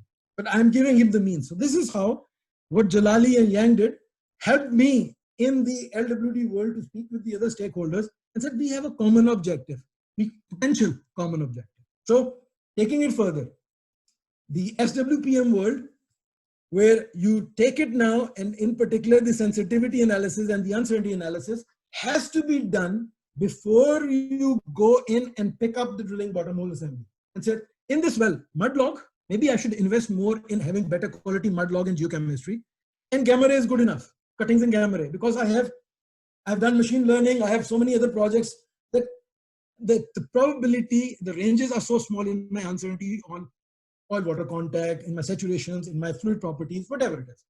Or this is a well which is, I have to treat it, although it is development well, but I am appraising. So I am doing appraisal through development, which means there is something I'm appraising. Either it's a rock property, petrophysical property, fluid property, something I'm appraising, because based on that appraisal, I will change my completion strategy. If that is the case, let me do a thorough value of information proposal and pick up the right bottom hole assembly, which could be the whole shebang, which I don't want to, but maybe it is. But at least it will justify in this world that we are today, where it will become more and more difficult for data-centric people to go and ask for new data. Everyone will say, no, look back, you have already the data. I'm not going to give you, I'm not going to invest in new data. So we have to be strategic in asking for new data to Salim and his manager, because they are going to be extremely conscious on any dollar that they spend on. Now I take that info on the planning part and said, now we are going to drill. We have this collaborative workflow where everyone knows that they have to, in a timely manner, someone has to look at the images and analyze the images to tell me how the structure is behaving. That can be done, has been done, but they have to plan for it. The data has to be streamed that way. Similarly, Archie has to be solved in a timely manner. That has to be incorporated in well-centric information, and somewhere the look around, look ahead workflow is also happening. So all of those information are coming together, and this RTPS workflow puts all of that together and said, in less than 10 minutes, I can tell you what is the PI, incremental PI of the stand that you drilled, of the information that you are giving me. And I will give you the cumulative one as I move forward. Today, industry hasn't reached a point, I haven't seen it, but the discussion has started, at least in asset manager's mind, that maybe a few years down the road, I can use this workflow to decide, have I reached my PD target, which was, it could be based on PI, and I can convert my PI into net present value, because I am investing. Every foot I drill costs me something. The micro dog legs we talked about are going to come into the investment through the completion. Have I reached my goals? Should I have to play safe and drill another? Is it worth it? And that's where the NPV target will also come into play. And we say, we have reached the target. It's good enough. We don't have to drill any further. So I'll give you an example of this publication. I think it's from Nigeria, where you see decision points. These are 2 decision points. You don't have to decide every stand whether you need to do up and down. You look at how things are evolving. If you are in a 3-layer scenario and you look around and the information is saying, I'm still in the 3 layers, I'm doing good, you continue until you reach a point and say, my layers are starting to disappear. What am I supposed to do now? Move up, move down, stay safe, continue the same way? Do you have the means to tell me, predict something? And that is the decision point for the well placement team. Similarly, there's another decision point. So I'm just picking up the second decision point, where at that point, these 3 trajectories are in front of us. We can look at it. If we stay and we are lucky and these 3 layers come in, and luck is not a strategy, but just in case, we may see a PI of 13.2 plus minus the range. Similarly, the other PI. So they looked at all of this and they were looking at the next stand is going to give us the means that maybe 3 will become 2 or whatever is happening. And they continued to drill and they were looking at the PI, how this was evolving, and the PI became 17 as they were drilling. So they were not doing a thorough, complete productivity steering workflow, but at least they were evaluating the PI impact of the decisions they were making. They were not making their decisions based on the PI target, but they were evaluating the PI effectiveness while the decisions were being made. And this was what is presented over here in this paper. So just to conclude on this one, where we are today on what I have realized. The La La Land has matured a lot on giving us MRC and MRE, the maximum reservoir exposure. It's a very well-known, their bonuses are linked to that KPI. Similarly, the net to gross is very well established. So those 2 things, they are linked to reserves. If you're not in the reservoir, forget about accessing the reservoir. But by being in the reservoir is not the whole story, and the impact of all of those things are there. So for them to move further and be more quantitative, the PI has to be brought in. The productivity steering allows us to go that way. Similarly, the one major thing that you see is the impact on value proposal of measurements. Next, God knows how many years we have in this industry, but we will not get new data the same way as we were justifying in the past. We have to come up with smarter ways, more engineered approach. It cannot be gut feeling. So we need alibis, and this workflow allows us as engineers to speak a common language and go up the chain to justify which measurements we should pick up. Industry today, this is the weakest link right now, that today we are not looking back and looking forward on the well profile and say, the impact of what we have drilled, the undulation effect, what is on my PI right now? So you have to bring in the multi-phase flow. Today, most of the fluid is single phase in the borehole, multi-phase in the formation. So that's how it is looked at. But the impact of multi-phase borehole in choking effect is not done in relevant time. It is taking longer. So this is the weakest link today. And moving forward, talking about the impact of the next 2 stands that we are drilling. We can talk about the net to gross of the next 2 stands. We can talk about the impact of the length, but we have not yet looked at it on an incremental PI basis and say, by going through this, what am I going to gain on PI? If someone asks me and someone remembers, when I was showing an example, let me give a clue here quickly, this one. Look, the PI dropped, okay? So if someone wants to ask me later, we can go into that part. But in general, PI should increase as we drill longer. That's the key, right? So it may not have the same rate of increase of PI, but in general, it should increase as you drill longer wells until you plateau and you reach an asymptotically maximum value and the friction comes in and all the other factors take over. So drilling or optimizing the drilling length is also one thing that people have now, the asset managers have started to discuss and talk about, is it really worth drilling? It's not just well to well issue that we talk about. Is it worth drilling the next 500 feet or 1,000 feet or whatever footage it is? So what I did with you is share what I've learned in the last 13 years on how the LWD has evolved, how the wellbore steering has evolved, what is today the productivity steering workflow where as a reservoir engineer, I think I have at least someone looks at me and asks me a few questions or feel guilty for ignoring me if they have to. That is step number one. Make them feel guilty, and once they have reached a certain threshold, hopefully they will come back and ask us. And it is a collaborative workflow. It's a platform where we can all talk in relevant time. You don't have to do the same way that geologist does their work, geophysicist does, geologist does, geomechanical engineer, well placement engineer, reservoir engineer, completion engineer, and then somewhere we go back and look at it and say, oh, the well didn't produce the way it was supposed to. Why we didn't look at it that way? So I want to thank a lot of my colleagues for directly and indirectly injecting in me the knowledge and their learnings. Rita, Jean-Michel, Ventao, Julian, Ani, many more.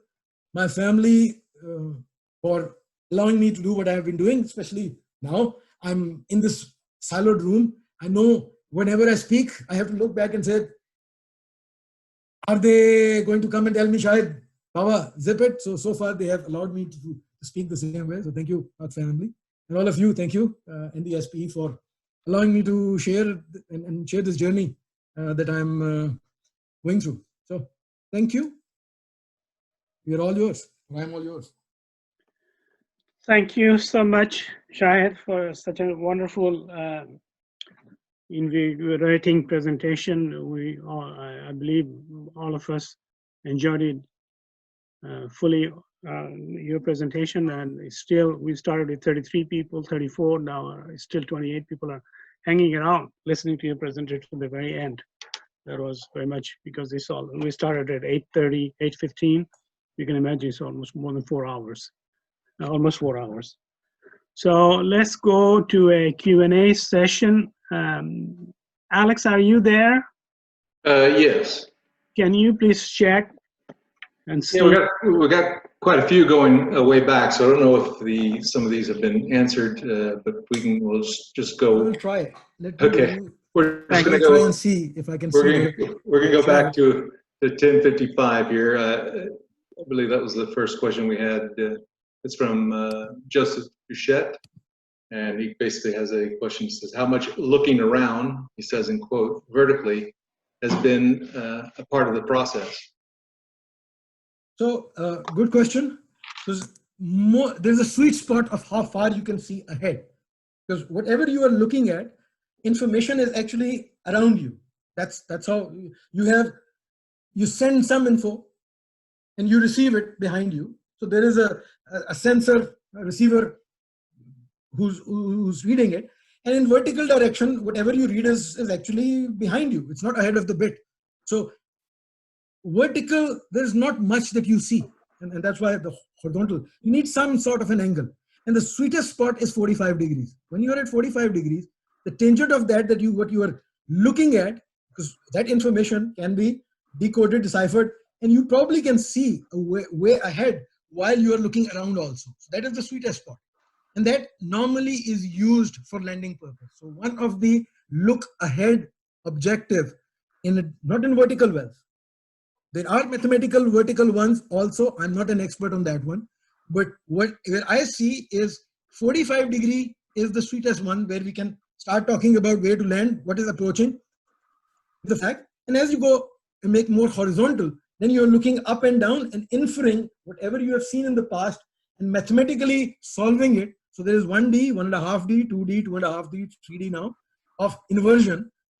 And it is happening in time and space, because you will mathematically say, I expect this. And then you drill and then you see it. You say, I saw something, but so you can always minimize the uncertainty by looking back of something that you predicted early. And that is how you are working on the look ahead part.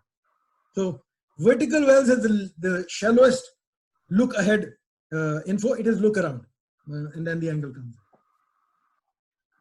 Okay, I've got a comment here from just a general comment from Farouk.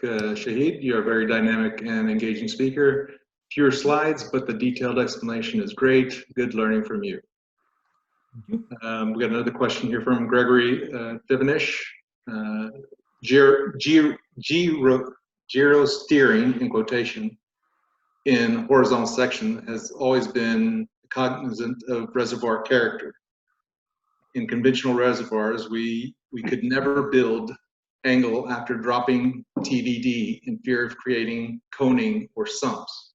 Steering decisions were made reacting as the LWD measurements revealed changes to the structural model. So I take that as a comment. What you said is absolutely correct in the world of structural steering. But when we moved into the reservoir steering, which meant that you have now the depth of investigation of up to 100 feet, and you are looking at you have three spacers or three receivers. One which will be high resolution near the borehole centric. And then you start moving something which loses the resolution but gains the depth of investigation. So a combination of the two allows us in the industry now to go, and mathematics comes in because it's extremely mathematical intensive. In Norway, if you read the Equinor's publications in the last 10 years, they were extensively working on look ahead in that way. So what you said is true to the structural part, but the reservoir steering and the reservoir mapping publications, if you look at that one, they are now going further. So by having the ability, like RAB, resistivity of the BIC, that was the earlier onset. You don't have, once you are out of the reservoir, and if you can't get back, it's too late. So at that point, you want to make sure that you don't get out of the reservoir. So you have to have the ability to see further. And I think there is enough in the last 10 years to say that your comment holds true until 2010, respectfully. But the geometry of the lateral determine, and again, talking not shale reservoirs or fractured reservoirs, but a sand, for example, the geometry of the reservoir, the difference in TVD between the heel and the toe, in the simplest situation, it is obvious that you cannot, if you lose TVD, you cannot gain TVD because you create a sump. Again, homogeneous reservoir, again, if not interrupted by, say, a shale section or something like that. No, but your point is very valid. So I'll take you now that TVD in itself is a measurement, but we don't measure it. There's nothing today that exactly tells us, we calculate it based on, there's an ellipse of uncertainty associated with that computation, where Absolutely. we are, right? So that uncertainty is being addressed in parallel, and there is work, and I take one of the, again, apology, I'm going to wear a blue hat now. There is something called gyrosphere. Gyrosphere, it was introduced about a year and a half ago. And the objective of gyrosphere is that it gives us, instead of every stand where you take your survey, it gives us the survey as you are drilling continuously. So, and it gives us without being stationary. So you reduce the time and you get it continuously. So you have now a value which was addressing the micro dog legs, because within 90 feet, you can have easily dog legs. You won't see it on the survey. And production logging will have a much higher gyro information. So it will pick the inclination changes and tell us the TVD variation. So today, there are certain means, again, there is nothing today that tells us what is the absolute TVD. So we are weak in that way. So your point is very true in absolute value, but in relative values, there is, you can see the effect and you want to minimize it and you want to build it because you can't ignore it. I don't disagree. I mean, again, one of the big problems within the directional drilling community is that we have never been able to measure the tortuosity of a well bore, mainly because, yes, you can get sort of multi-station gyros, but the calculation gets a bit ridiculous. What the problem is, it also has two components. There's a geometry component and there's a curvature component. And that has never been really reconciled as a, to kind of establish a metric. So, I mean, So, it's interesting. Your point is valid. Now I'll bring on something else which is evolving in parallel. And that is an index called DDI, which is depth, what is it? Degree of difficulty index. The wells have a DDI, right? So when we were picking up the BHA, because I was involved, I'm involved now in my measurements are mostly stationary. So being a stationary measurement, I have to justify how long I'm going to be stationary in this world of drillers who want to continuously move. They don't want me to be stationary. So we were talking at not all wells are the same. The impact of getting stuck, the probability of getting stuck is not the same. Getting stuck differentially versus mechanically. And there is somewhere, not very well known, not very well qualified, a DDI concept that each well has an associated degree of difficulty. It could be classified, maybe we will have a standard 0 to 10, that anything which is between 0 and 3 will be a piece of cake well, because the micro dog legs are not there. The impact of those may not make any difference, but there could be other wells which go into from 5 to 10, level 5 to level 10, the same way as completion has level. Maybe the DDI will evolve into another one. And these are things which I will see with machine learning taking over. We will see more and more data-driven going in that direction to minimize the uncertainty on our TVD and the impact of the tortuosity, as you rightly said. So that is a work in progress. I'll agree. Okay, dokie, sir. Let's see what is beyond.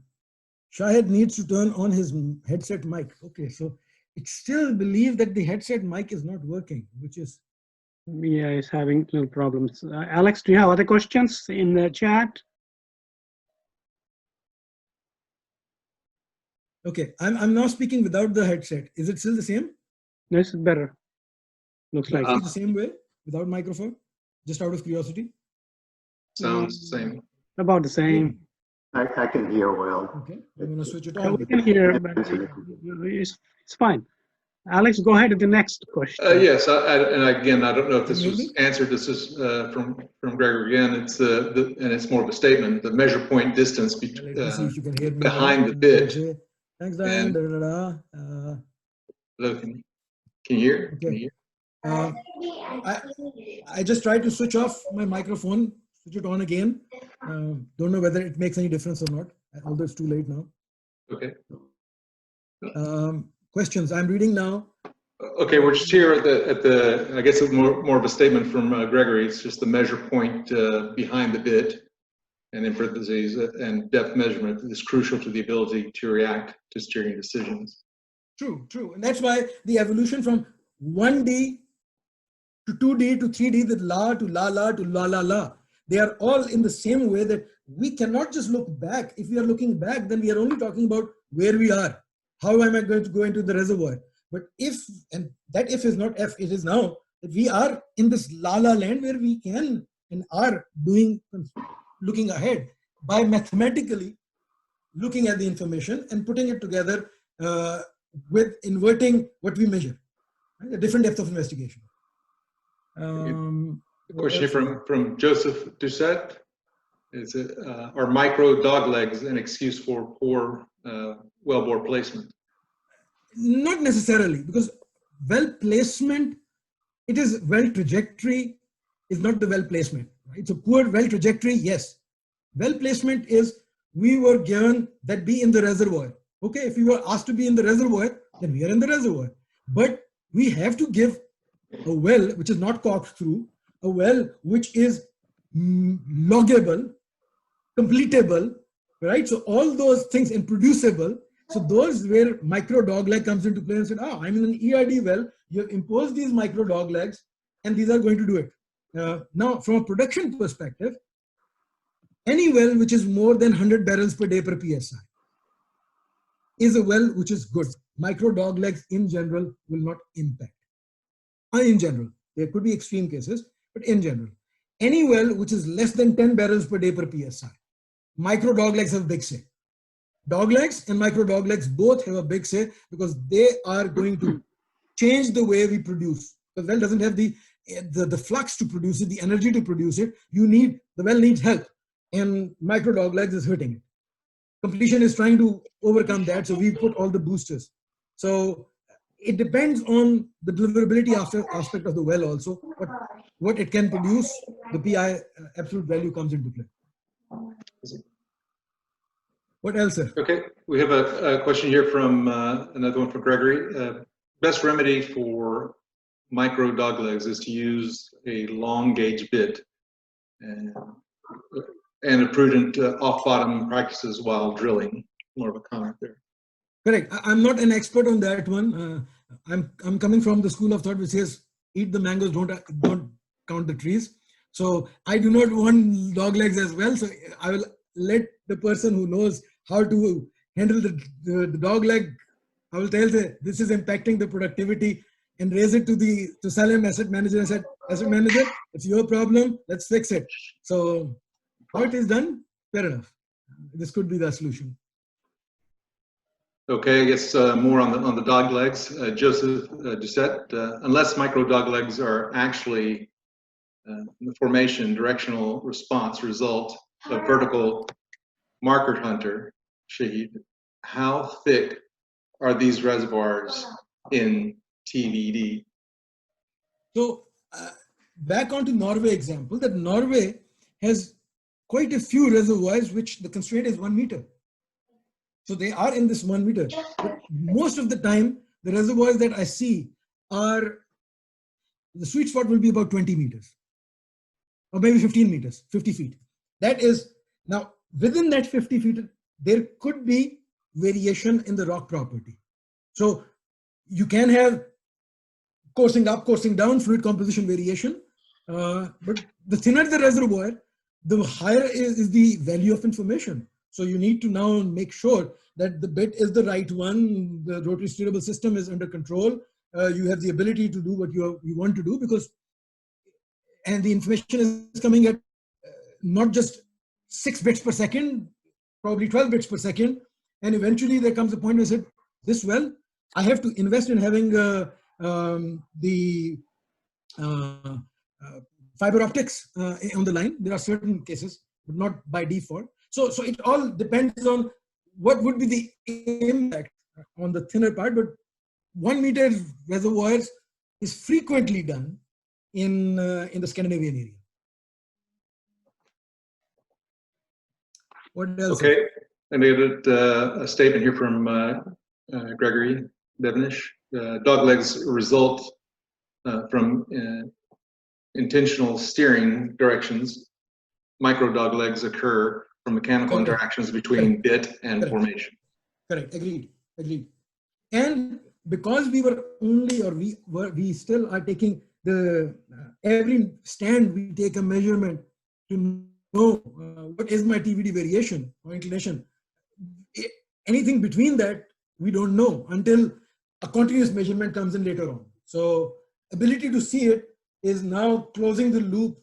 Some of the manless drilling that is happening now is trying to close that loop on giving that. There's a fine line between increasing your resolution and accuracy, because there comes a point when you become like this, you're moving, right? So you have to impose that, what constraint is allowable. Okay, let's see, what else? We got Carlos Pineda is asking a bit of everybody. There's a bit of discussion here. Are micro doglegs avoidable? Joseph believes it's yes. Gregory says yes, to the extent through bit selection, drilling practices, and steering system selection. Actually, there's a very good bit of work done by Exxon through Fred Dupreece, and after he left Exxon, on borehole patterns. Actually, Paul Patuzek, who I believe is still with Exxon, did a lot of work on borehole patterns and the bit selection and steering system selection to minimize the borehole patterns, tortuosity, etc. But there are SPE papers out. I don't have them at hand, but because when Exxon took over the fast drilling, one of the key reasons were focused on micro doglegs. minimize it. So we can minimize the tortuosity, reduce the friction, so we can drill fast. Minimize bit balling, minimize mechanical sticking. Differential you have to live with, not directly, you bring in the mud system, but other things come into play. How quickly you are cleaning it up, not to be too hard, too fast, too slow. So it's, again, something in parallel. I'm not an expert on it. I'm only learning in this world of everything is engineered, but we sometimes close our eyes and take the best practice of someone else's book and put it in ours. Okay, sir. What else? Okay, this is from Carlos from reports by an operator in Oklahoma. Many wells drilled today have micro doglegs, which in turn create problems during the completion. I assume it has to do with you get what you pay for. But if micro doglegs can be avoided, why do they still happen? Again, that's a discussion you can have in parallel later on, because we're spending too much on micro doglegs. What is next?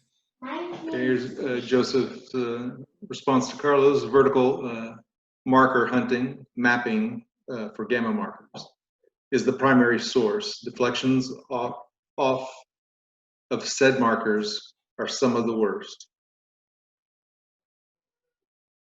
Yeah, can you? This is This is Joseph. Can you hear me? yes. Go ahead. Where we're going, this is specific, I think, and occurs a great deal in the unconventional space. Drilled in Oklahoma, North Dakota, the Permian, all these places, and gamma is the primary tool. Rarely will you get, say, resistivity in a lot of these unconventional laterals, and so what eventually happens is they need to see a vertical marker in order to know, quote, where they are, or like my daughter is fond of saying, so Dad, you're telling me you guys got to leave the road to know you're on the road? And you look at the core, these clean markers show up. You'll never see them on seismic. They're not thick enough. But they directly have an impact. The cluster placement around these things definitely is showing significant statistical correlation with production. And so that's why I asked the question earlier in your conventional space, when you dropped that cool little nugget moment when you said, hey, we started seeing stick slip. And so the question I had about that is, was that intentional to go and try and see that, or was that, oops, we shouldn't have been down there? Or worst case scenario, did somebody screw up the mud and create a false stick slip thinking you were there? Do you follow where I'm going, Shahid? Absolutely. 80% of the time today, it is a reaction. Some of the assumption, no one by default planned a stick slip. Some think neither in the mud weight or in the ROP or the weight of bit, something somewhere, or the bit itself, there was a flapper over there, and we created a hole which is rogos, or the formation is much more fragile than we were expecting, again, the geomechanical properties coming into play, or it was much more differentially depleted that created the stick slip on one layer, or water became too active and it started to give up. And you were expecting it to be a competent rock and it is not. So something somewhere from our base assumption was not true. So we are in the reactive mode in general in the industry, that we go in and then we react accordingly and say, I'm having stick slip, what do I have to do? Raise or lower the mud weight, change this or change that. And not too many times we go and say change the whole mud system. Maybe the next well we will realize this is not a water-based mud, this is an oil-based mud scenario, or vice versa. That's where we are today in general in the industry. But we are getting more and more higher resolution data is coming in. There is much more downhole intelligence given to the hardware, so they can look at a closed loop and say, oh, minimize the vibrations. So you can start with the stabilizer placement, but that's what you've already done, you have done. But then it starts doing something different. And again, I'm not the expert, but I've learned is there are engineered things happening in this rig of the future concept, where we will go and we are drilling in certain environments. It's easy, in certain environments it's a nightmare. So we stick to the way we are doing right now. So, any other questions, sir? Alex? Yeah, there was another one here from. I apologize. I have to leave, so I was going to request Shahid if he would like to read the Okay. questions, or somebody else. I'll go. I'll read it because Appreciate it. Yeah, there is a question from Russell. No Says problem, he Alex. wants Thank to you. test my memory. So he's talking about Khuf Reservoir, Thanks which a is lot. 1,000 feet, K1 to K4. Can you think of a good application of horizontal well in Khuf? So, Russell, Khuf, for example, and yes, K1, 2, 3, 4. If you take K4 is the bread, the others are the butter. So K4, 40% of the net pay is in K4, and then the rest of the 60% probably spread somewhere else. The challenges in Khuf, not just from when we drill a horizontal well, the intent comes in, what is it that we are producing? We are producing, you have dedicated, there are monobore completions, right? So you go in with a monobore. Sometimes you focus on one layer and said, okay, I know that there is a differential depletion happening, intentionally or unintentionally. So K4 may be at a lower pressure compared to the others.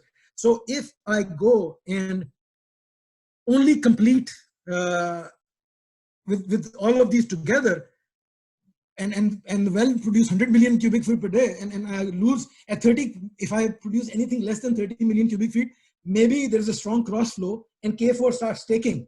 So that is a very fair probability over there. So you want to avoid commingling the two. The layers can have different H2S and CO2. You may not want to combine the two and say, one has 6% H2S, one has 0.5% H2S. Why should I mix the two together?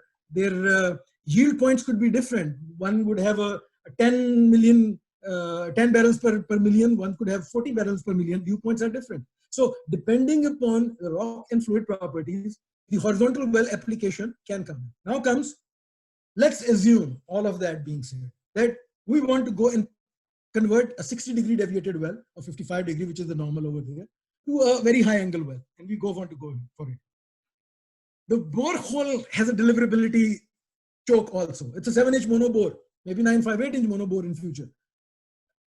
How much can you produce? 100 million cubic feet is the same at that BG value of 100,000 barrels per day well.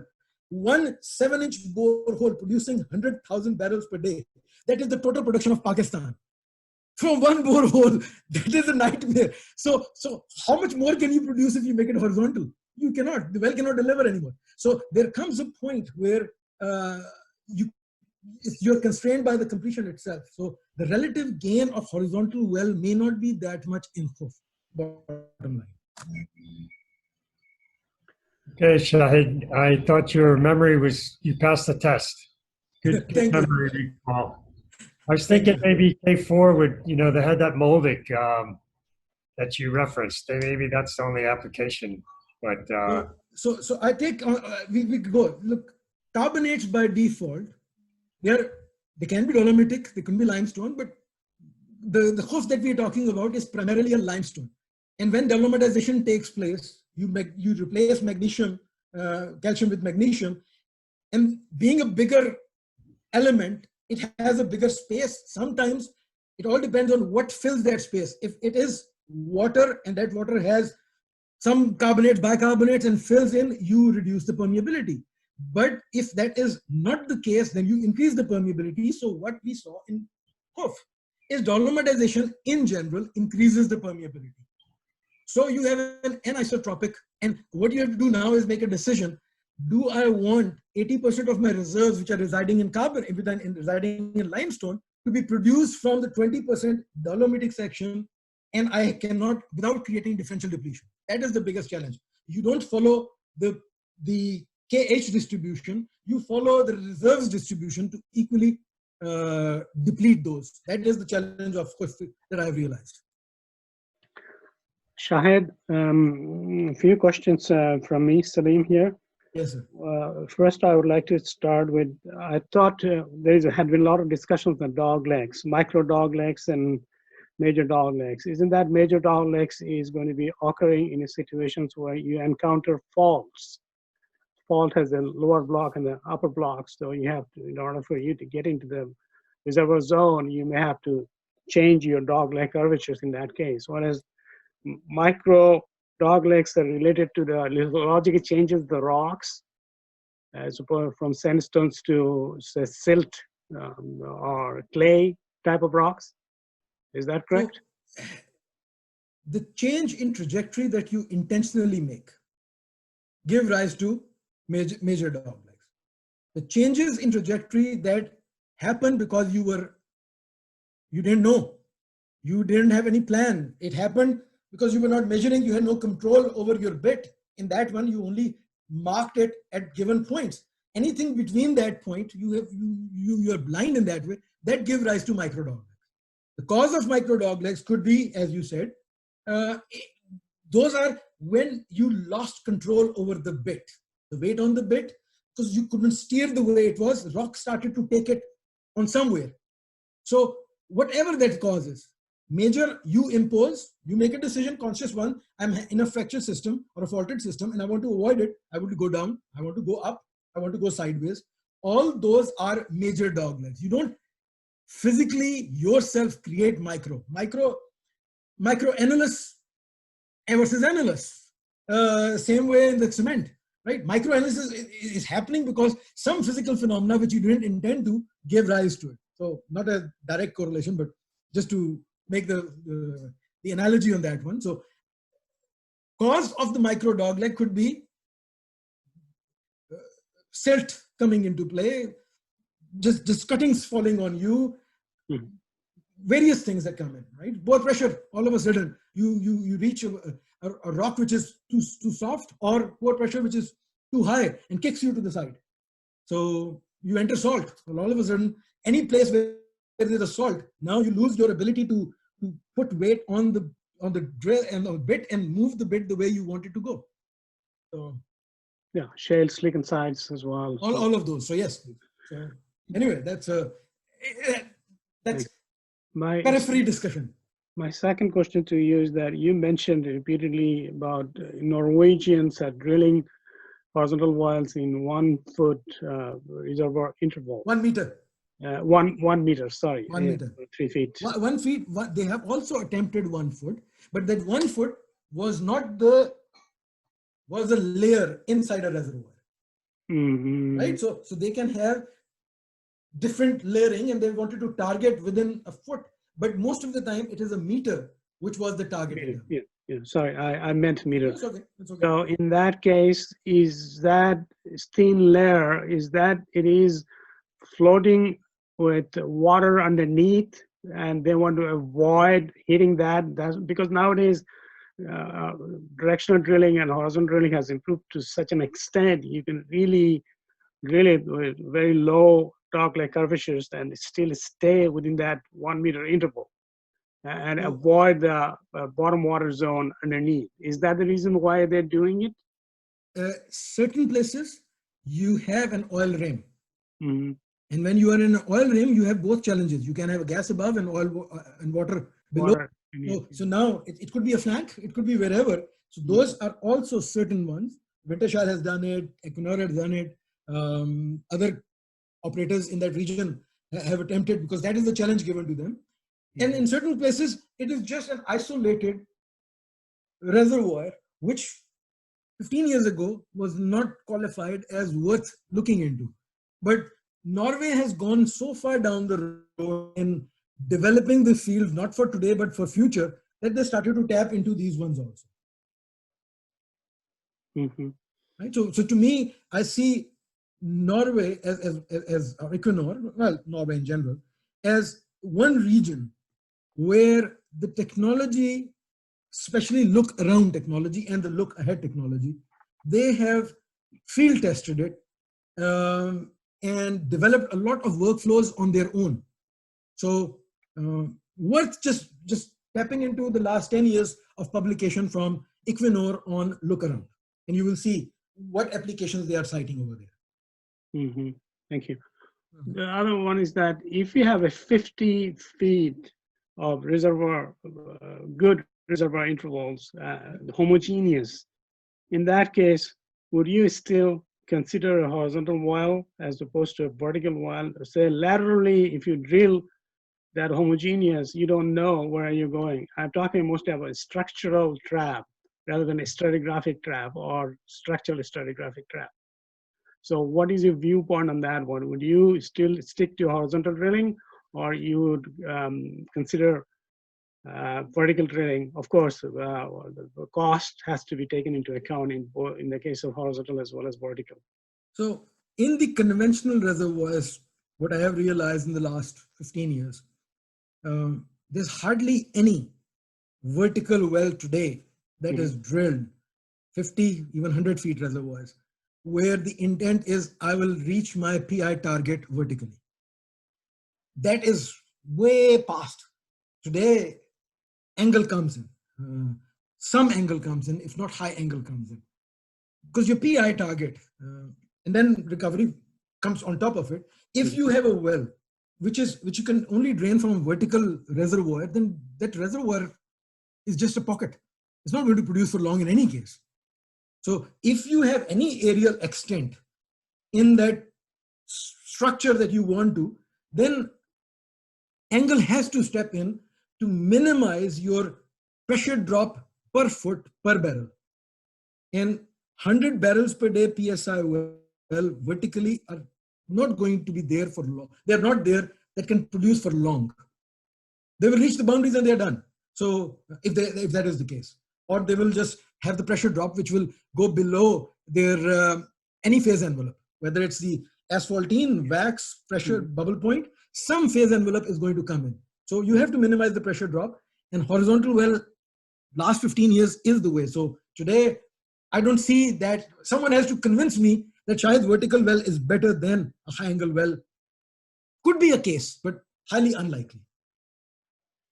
Well, eventually water coning will be prominent rather than water. Well, for water coning, for sure, horizontal well is the way to go.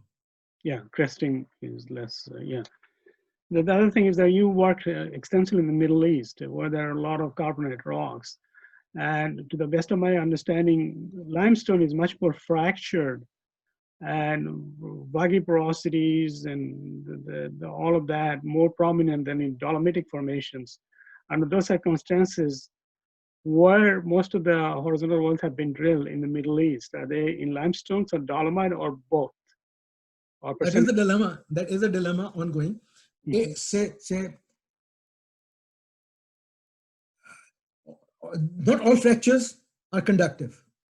No. There are, and the fractures change their conductivity over time and space. The direction also comes into play. So there are classic examples where when you are drilling, there are multiple thresholds on losses.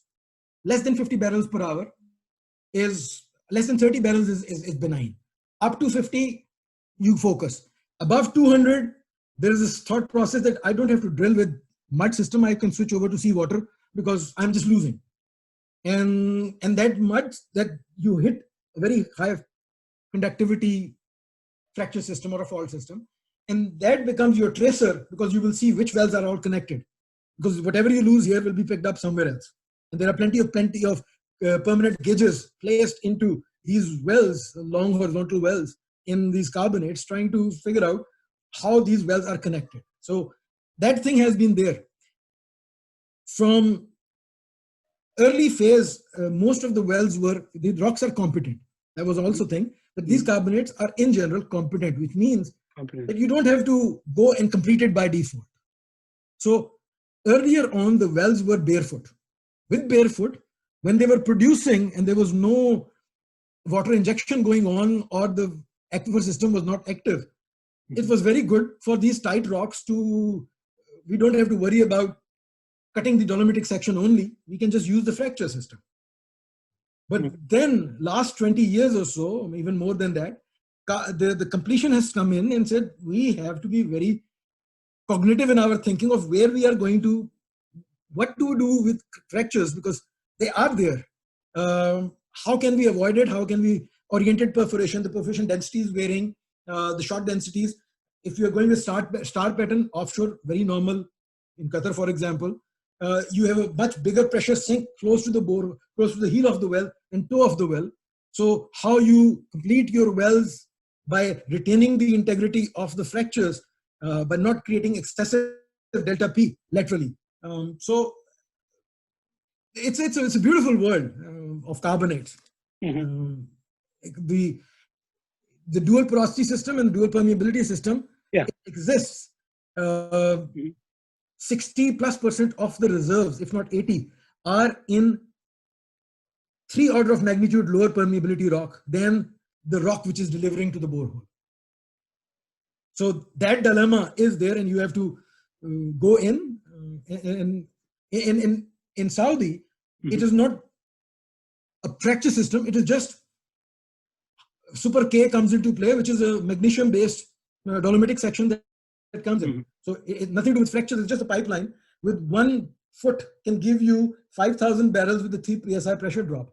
And you look at that and said, 3 psi, my gauge, if I do a build-up, in less than a minute, I've reached the resolution of the gauge. So what am I going to see? Darcy's, how many Darcy? I have no idea. Excellent. Now, other question is that when you talked about asset manager, you're talking PI. Of course, PI is such a valuable indicator. So if I drill another 1,000 feet and I still get a better PI, of course, I'm going to resort to that. But if it doesn't pan out, then of course we have to make a decision not to drill the next 1,000 feet, because nowadays cost of horizontal drilling has come to such a perfections. I mean, the cost is not as high as it used to be probably 15, 20 years ago. So, well, yes and no, because now we have environmental constraints also. Yes. So the cost has this other side. Depending on where you are drilling, you may have to move that from that location at a given point in time. So you don't want to spend extra time there. Thunderstorms are about to come. Something is melting somewhere. The temperature will rise somewhere else. So there are other constraints that are there. But yes, today people still can have the luxury, can drill longer, but there is also a constraint, which is the longer you are in the borehole in a developed field, the higher is the probability that differentially something can go wrong. So you want to, as early as possible, minimize the rule of thumb used to be, and still in the drilling world, that you can have 40+% of overbalance, static overbalance, and then you add another 10% to 15% of dynamic overbalance, your ECD to ESD, and your rock is, when you're drilling a 5,000 psi rock and you have another 5,000 psi on top of it, because you are playing safe, you're choking the borehole, your skin is too high.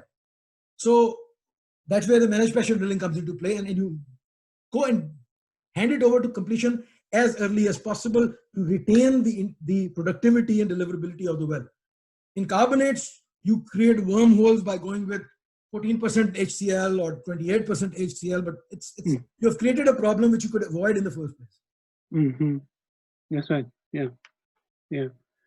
Thank you so much. Are there other questions? We are quite past our time of 12:30. Yeah, it's a bedtime. It's 12:36. On the other hand, we thought of going into networking sessions and breakout. I don't think, Griffin, are you there? Yes, I'm here. So the only 16 of us are here. Do they plan to go into a breakout session or into a networking session with 2 of our speakers? I don't know, is Fabian is still there or not? No, he's not. He's not. Okay, so what is the decision? Do we go into Let's do it. I have to leave by 10 to 1 because I have a session at 1, Skype. Anybody who can, it doesn't matter, it's just networking. Okay. Yeah, it's a voluntary thing, so we'll keep it open. I'll be there as long as you want me to, and then. Okay, if there are no other questions to Shahid, Shahid, thank you so much again. You're very welcome. You're very welcome. Excellent presentation. It's very invigorating, and we really enjoyed. That's why you can see that so many people are still hanging around to listen to you and exchange with you. And you mentioned to me you have one more other presentation. Well, we'll look into that at a future date. If you There send are me quite a few. I can share whatever I've learned. Lessons Yeah. learned are always there. So yeah, well, you have accomplished so much, and that's wonderful. I mean, it's really praiseworthy. So let's, Griffin, let's go into the